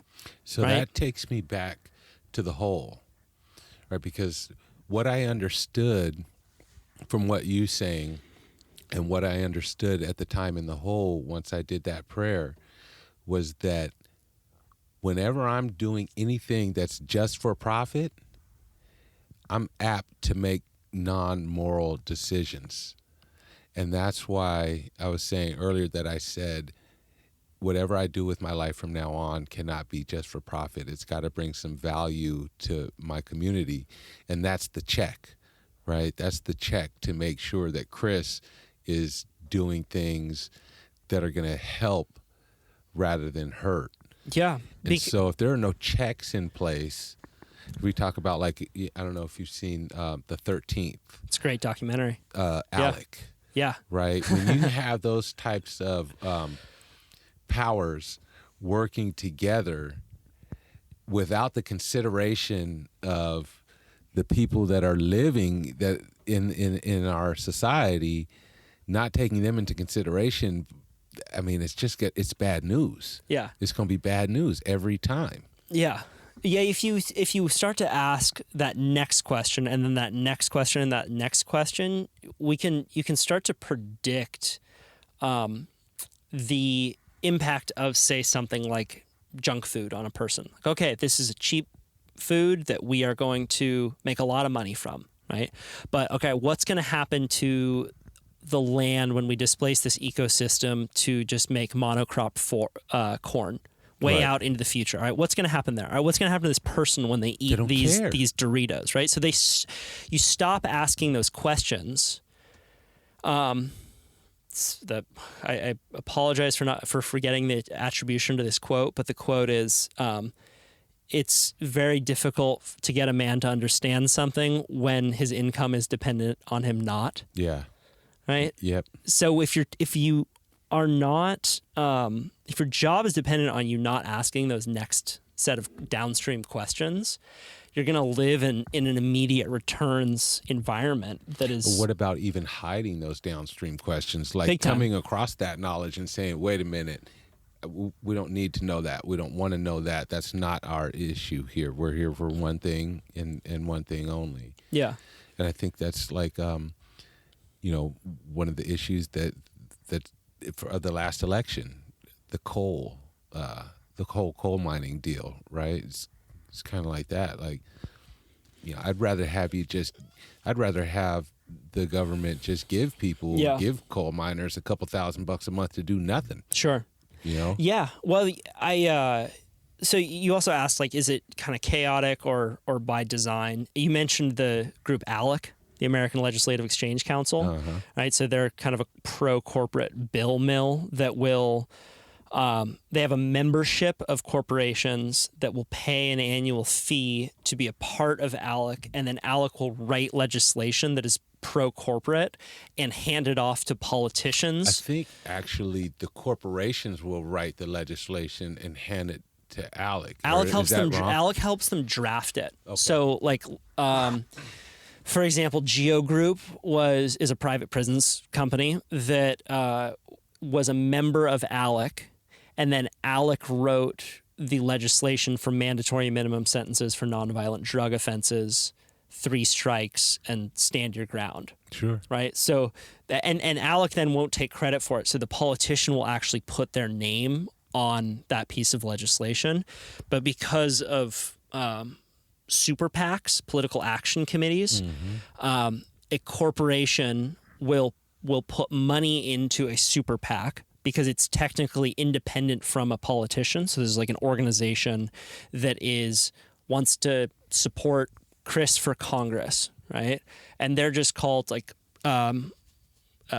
Congress for Chris, or or maybe they're called like San Diego for Chris, right? Right. It seems like a community group that they're just supporting, and then they'll run ads for you to get elected.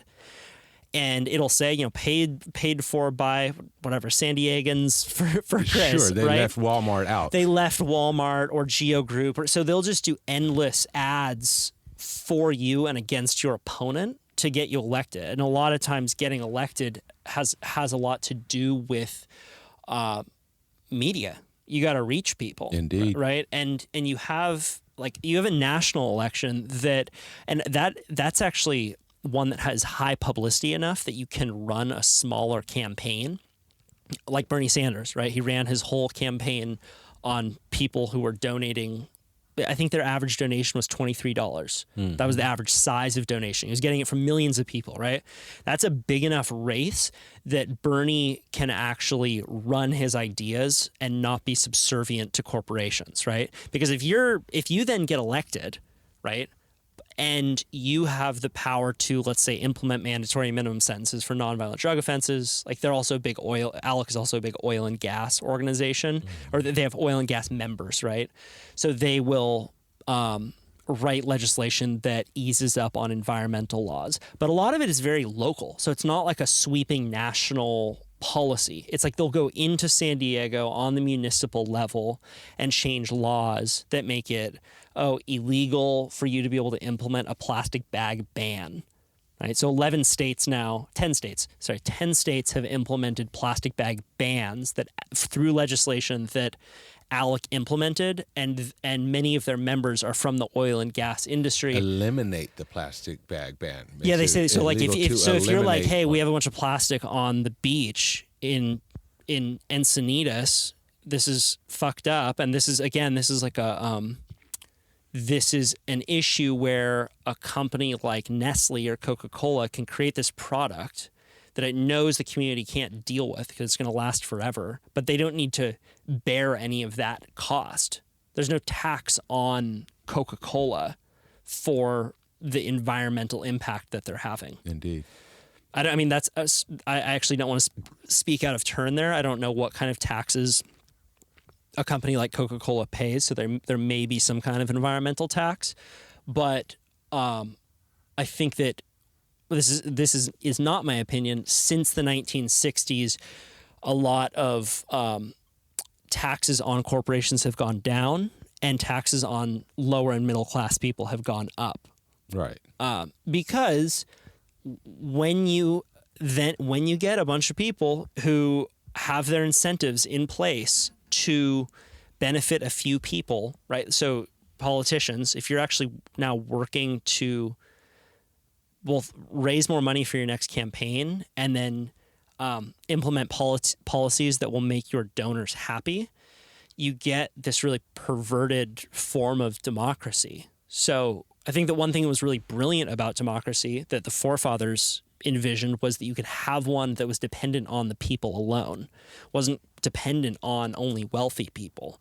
So a lot of people are aware of this issue, right? Trump ran on draining the swamp, which is that's a campaign finance reform issue at its core. It's this this kind of smell that a lot of people have that politicians are no longer representing them.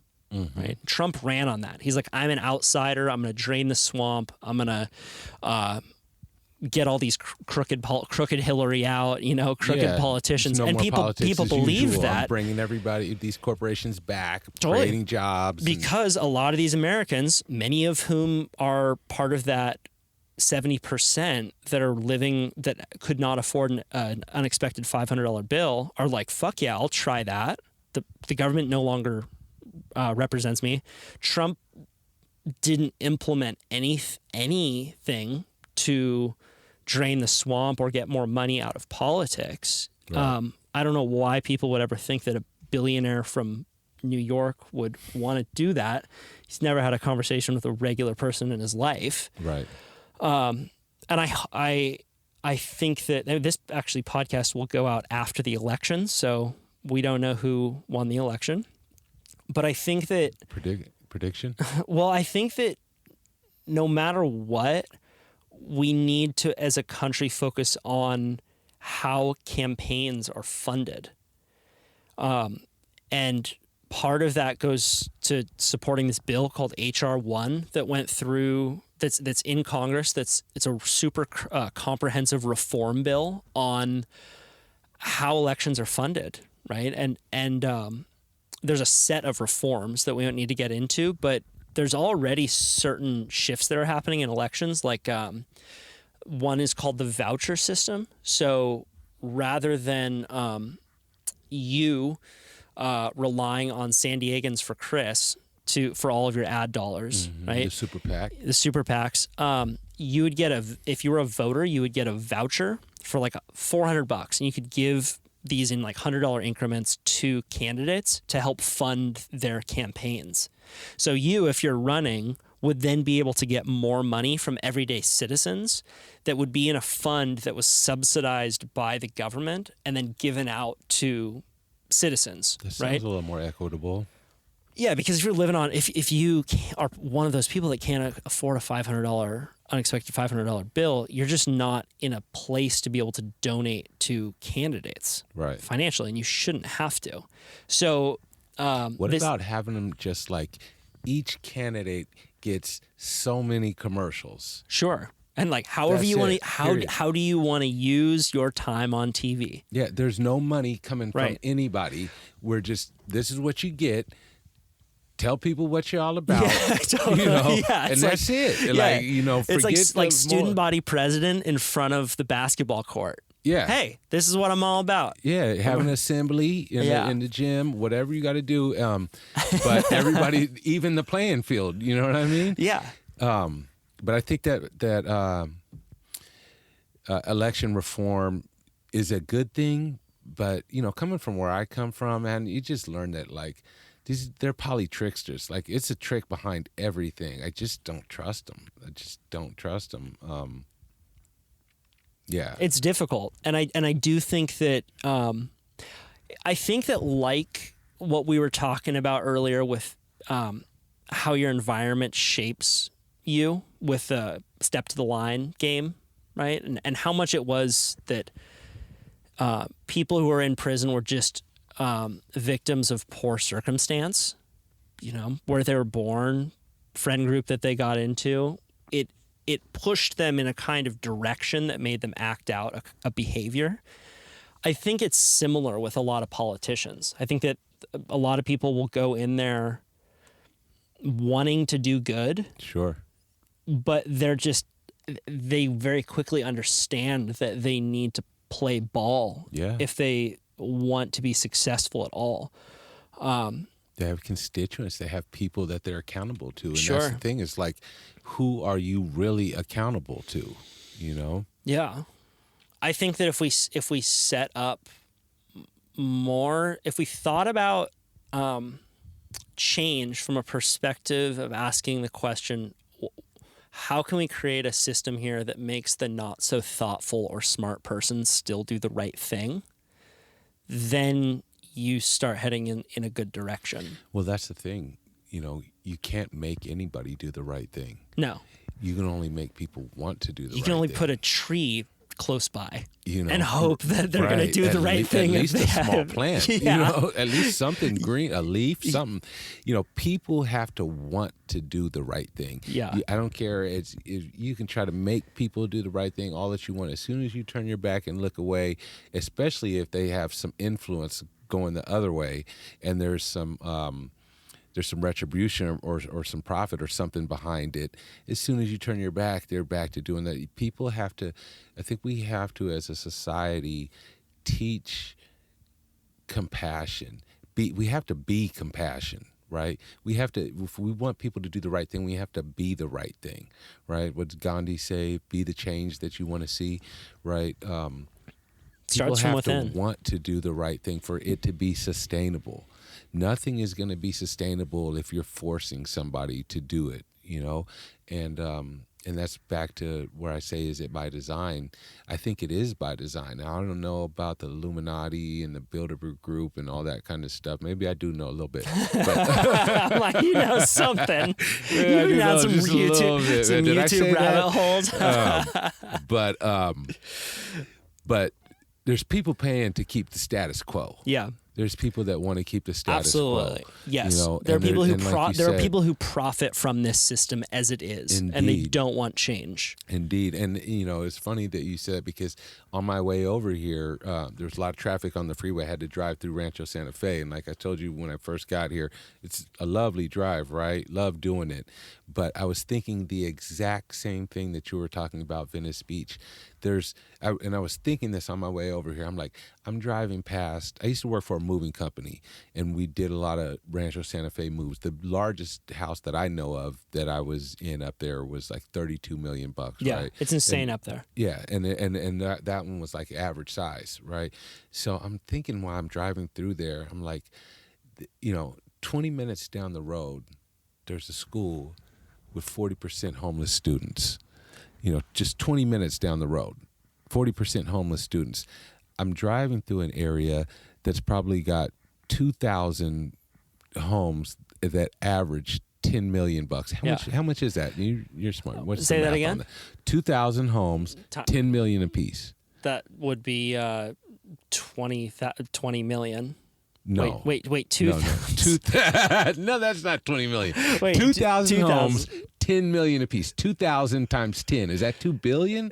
Is that that's 2,000 million. I'm so bad I at know math. that much. That's 20,000 million. What is that? Is that 2 billion? My head hurts. That's a lot, right? That's a lot, right? And 20 minutes down the road. I felt totally calm this whole conversation until you just asked me that math question. No, a math question. No. I have there's a guy who I've had on this podcast named Peter Attia, who's this like super genius doctor. And I took him on a hunt once, like a bow hunting trip, and we were doing pricing math for the trip. And I was like putting the whole thing together. I was organizing this hunt for these dudes who were kind of big shot super geniuses. Hunt for some dudes? No, we were hunting for deer. Okay. I was taking them on a deer hunt. I thought it was like deadly game type No. stuff. I was taking them on a deer hunt, and we're talking on the phone. I'm talking with this dude, Peter, and a math question about expenses comes up, and I panicked so hard. It was a pretty simple math. He was like, okay, so that's like 2,100 plus times, and I'm like... And there's this pause on the phone. I'm like, fuck, he thinks I'm such an idiot. And he then says the answer. Yeah. He was like waiting for me to say the answer. But I realized like I've always been bad at math. Yeah. And now when math comes up, I panic the same way I did in 6th grade. Some anxiety. It's just like, no, but I didn't know that I had this until just now. Yeah. We all got something. We all got something. You're good in a something. lot of areas. Don't worry about math. Pay somebody to do their math for you. Yeah. So you were talking about how you think that it is by design. Yeah, I think it is. At least to a degree. Yeah. It's by design. Yeah. I've thought of something that I wanted to say that is kind of an interesting anecdote regarding certain people benefiting from the status quo. So Trump ran on building this wall, right? Wall across the border. Sure.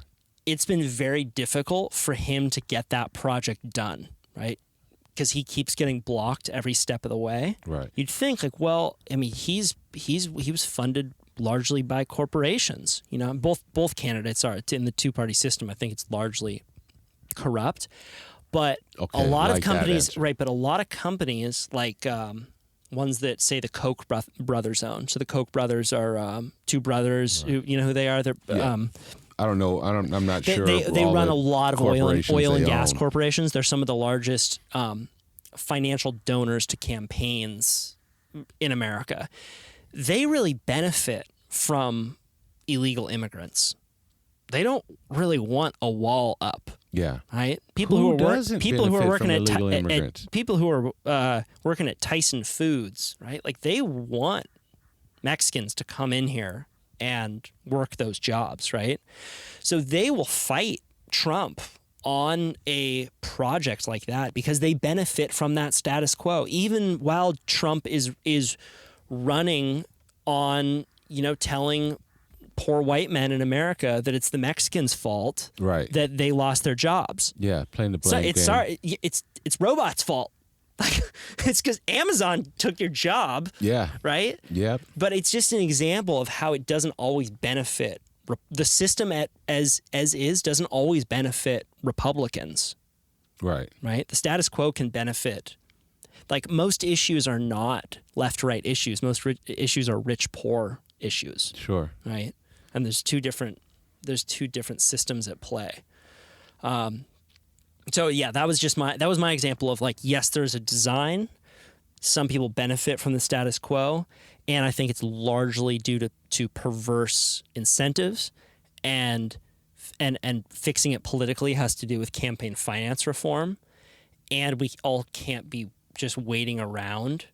I think that what you're all about is being the change that you wish to see in the world. That's the part today. Right there.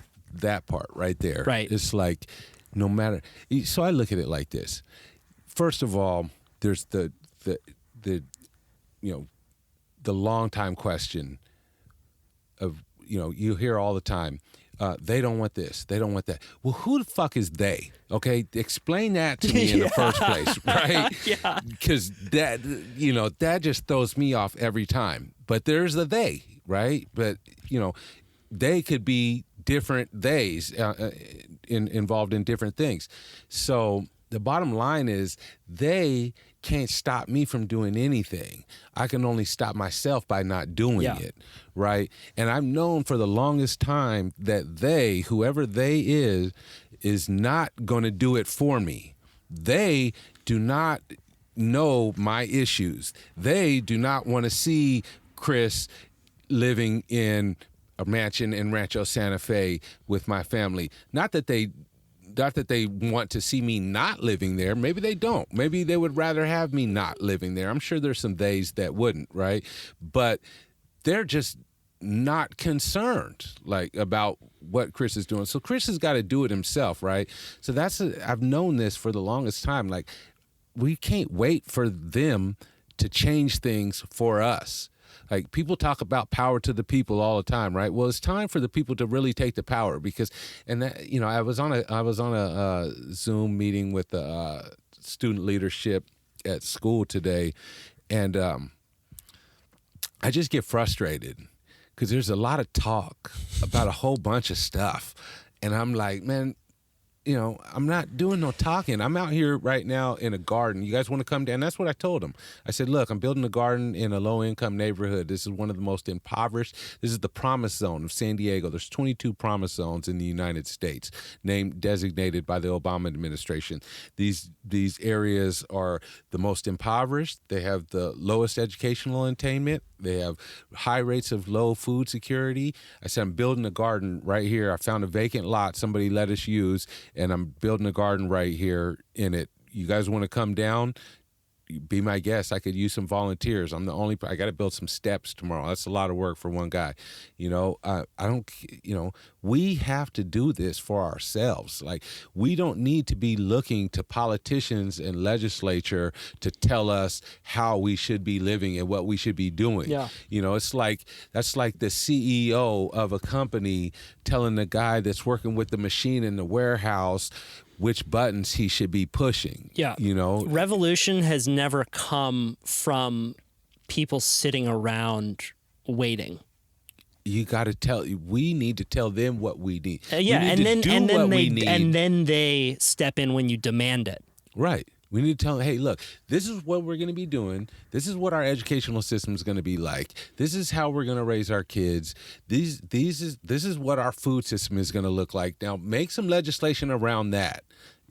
Make some legislation around that so that it can fit our health. We need to tell them what we want and need instead of them telling us what we can and can't do, and that's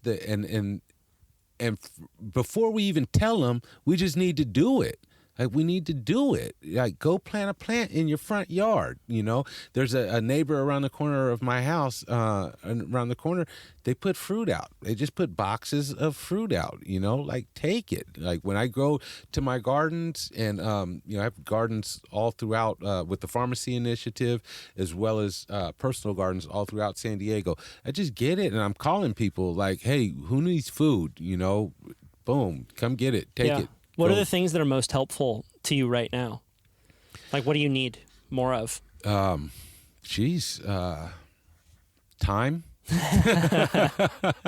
Yeah, time. Yeah.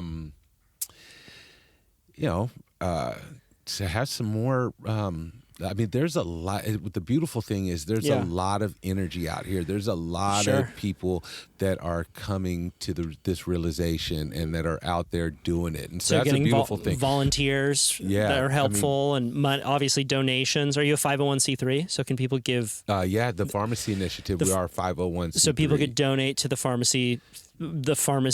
Sorry, say it once more. The pharmacy with an F. Yep. The Pharmacy Initiative. Right. So they can make a tax-deductible donation. They can. And if they're part of a company, would you accept donations from them? As long as it's not Tyson Foods. Yeah. if they're in line with what you're doing. Yeah, if they're in line with our mission and our vision, which is to support local food production, support youth in agriculture. Yes, definitely. And how about video? Like, would video or some kind of like promo production be helpful for you guys as well? Sure. Okay. Sure. Do you have that already? We do. We do have some stuff. We actually have a marketing department that we borrow from Compound Solutions, from the for-profit business that helps us out a little bit.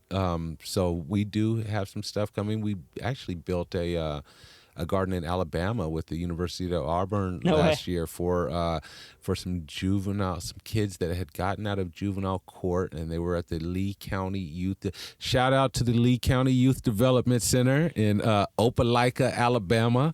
We went out there and did that. Had a great time with those kids, and they were teenage kids, and I love that because that's when I started, kind of going down the wrong path, and I think that's really a good time to catch these kids. And super influential. We gotta get involved with our kids. We got to get involved with them, and we got to help them find things that interest them, and then we got to let them go, and we got to let them go down that route. We're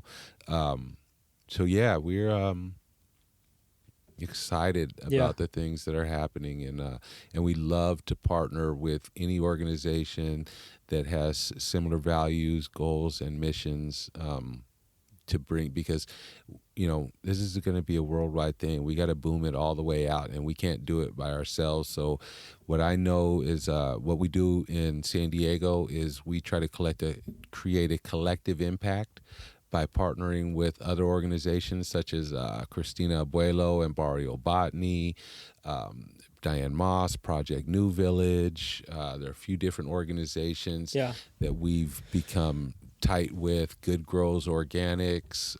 Have you had a lot of media exposure for the work that you're doing? No, not a lot of media exposure. Like we just organized last summer, and COVID, happened and shut us down. They did the Waldorf School. After I revamped the garden there, KUSI News 8 did come and do a story on that garden and what the kids are doing. I want to help get you on a couple other podcasts. Sure, that'd be great. I think that you're one of the most unique people I've ever met. Really? Yeah, straight up. Nobody has ever said that before. Ever. No, seriously. I do this a lot, and you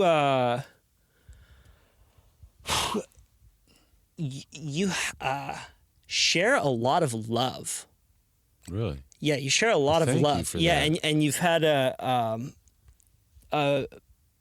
wild ride of a life so far.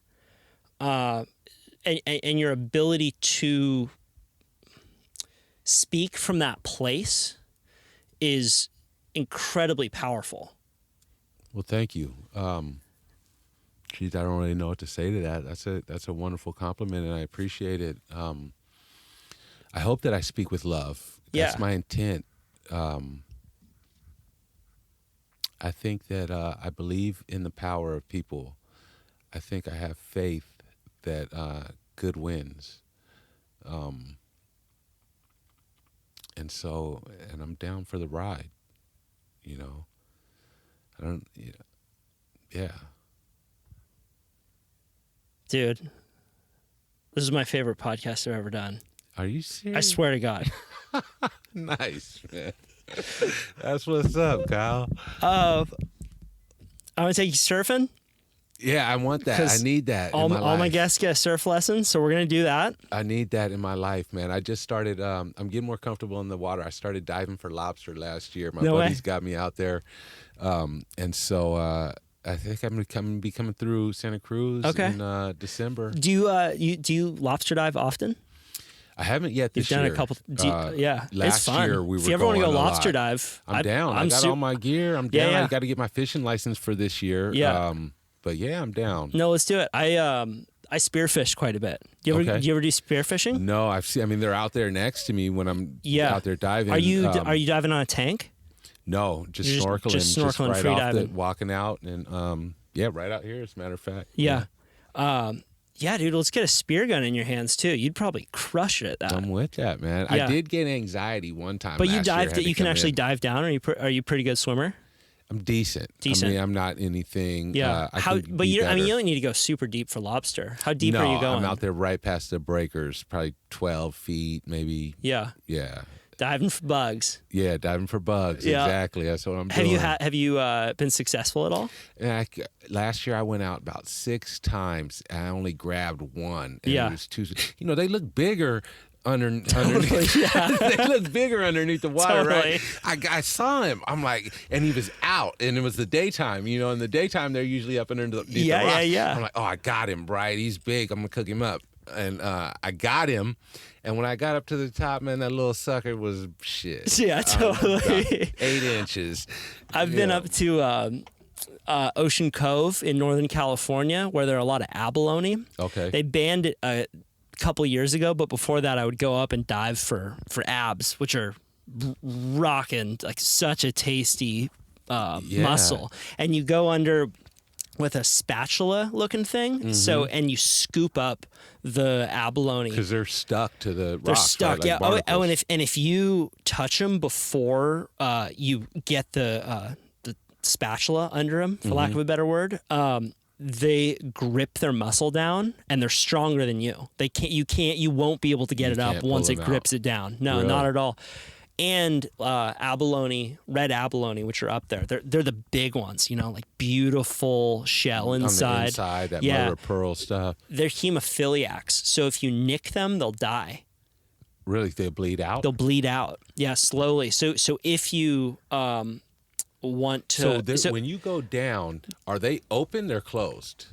They're closed. They're usually on a rock, or they're maybe on kelp. There's a big issue actually because their populations are going down in Northern California due to an urchin boom. So abalone feed on kelp, and I bet you the otters or something like that has been gone. So the otters were removed. Species. Exactly. So the otters were removed from for their pelts largely. They're removed from Northern California. Otters would both eat abs as well as urchins, and there was a push to not reintroduce otters, but as a result the urchin population has gone crazy. Like you dive down in some of these kelp forests and it's like a purple stalk of kelp because the urchins are up and down it. So then the abalone can't get on to the kelp and they die off, right? So there's like incentives now being put forward for divers to take as many urchins as possible. Yeah. And they'll do big like kind of like they'll do like dive competitions, just fun stuff where people will go out and try and take as many urchins as possible just to help the abalone populations. But Man, all of that was to say is that you dive down, and in your other hand you have it's basically a something that almost looks like a hang loose sign like this, and it is a measuring tape to see how big I have one. How big one is, right? And you'll go down and be like, this thing's a monster, and then you'll put that thing on, and you're like, oh shit, it's like 7 inches. That's just like, that's a little abalone. And there were regulations on that you could only take one that was over a certain size. Man, it was such a fun thing to do. But they banned it a couple of years ago. So because now there's their numbers. Yeah, because of their numbers. Why do people keep fucking with shit? Yeah, Just leave shit alone. Yeah. Well, it's one of those. I think that one of the big success stories right now is at least land wild animals. Their numbers have really come back in the last 100 years. So, like, if you want to see a very successful land mammals, let's go with wolves, elk, deer, bison. A lot of these species were hunted to near extinction at the beginning of the 1900s. Sure. And they have, through the North American wildlife model, been brought back. So now all of those species have very healthy numbers, largely due to NOAA, right? Say that again? Is it NOAA? So NOAA is the National Oceanic Atmospheric Organization, or National Oceanic. But you got it. Bluefin tuna. Exactly. So right. so they're more focused on aquatic species and just oceans in general. So they're not a part of that. However, you have places. So there's a success story on land mammals. Big success story because we've implemented national parks. We've implemented hunting regulations. You have to pay, to hunt a deer, for example, and that money then goes back to conservation. Sure. So there's hunters are really at the center of land conservation in the United States, and species restoration. In the ocean realm, we have put forward a lot. Spear fishermen have been super influential, but there aren't as many spear fishermen as there are hunters. Some of the biggest wins we've had have been marine protected areas. So you have areas like where I grew up in Santa Cruz, where there are just big swaths of water where you can't fish or spearfish. Yeah, and blacks. Exactly. And then you have spillover effect. So the ecosystems get big there, then they start spilling out. Yeah. And man, it's like an incubator almost. Exactly. It's an incubator. It's a blast getting a fishing license and going down, and I'm not an insane spear fisherman or anything, but like going down, shooting a couple rockfish, maybe a lingcod, bringing it back for fish tacos. I'm with that movement. Is really fun. I want to get a halibut. Yeah, let's do it, man. I'm down. Do you have a wetsuit? I do. You have a wetsuit. I got all my dive snorkel gear. Yeah, and fins and stuff. I do. Okay, let's get a gun. Got my belt. Perfect. Yeah. Let's get a gun in your hand, dude. You'd love it because diving for lobsters is fun, but diving for all those other little species out there, it's amazing. I'm down. I see them next to me. Like, I'll be out there diving for lobster, and I see the guys spearfishing. They come out with what is it? What's the name of that fish that he came out? I asked my buddy. He was like, Corovia? That's not it, but it's something like that. It's a C-R and a V in it. Corvina. Corvina. Is that? Yeah, that's it. Yeah. It was a long one. Yeah. Yeah, I see him. I'm like, okay. You have amazing fish species off of San Diego. Yeah. Some of the best spear fishermen in the world live in San Diego. They go out on bluefin tuna dives. There are guys who will go out. There's a group of Santa Cruz guys that'll go out on a dive trip to Cortez Bank, which is out in the middle of the ocean down here. Yeah. It's a reef out in the middle of the ocean that gets crazy big waves during huge swells, but when it's flat, it's a reef that has massive fish. Can they surf that too? You can surf it when it gets big, yeah. Can you surf that? I never have, no. I bet you're a pretty good surfer though. I've been surfing for a while. Yeah. Yeah, it's fun. Yeah, I could tell. I could tell. But I want to get better at spearfishing. Yeah. So I'll come down here, or when you come up to Santa Cruz, bring your dive gear. I'm down, man. I'll do it. And I want to get better at everything. I'll take you surfing, and we'll go shoot some fish. Yeah. All right. Once That's a more, where can people find you? What's the best way? Right now it's thepharmacyinitiative.com. Okay. C Burroughs, www.thepharmacyinitiative.com, or C Burroughs at thepharmacyinitiative.com. Yeah. Hey, it's Kyle again. Head over to trendswithbenefits.com and sign up for our newsletter to get weekly stories about psychedelics, adventure, and well-being.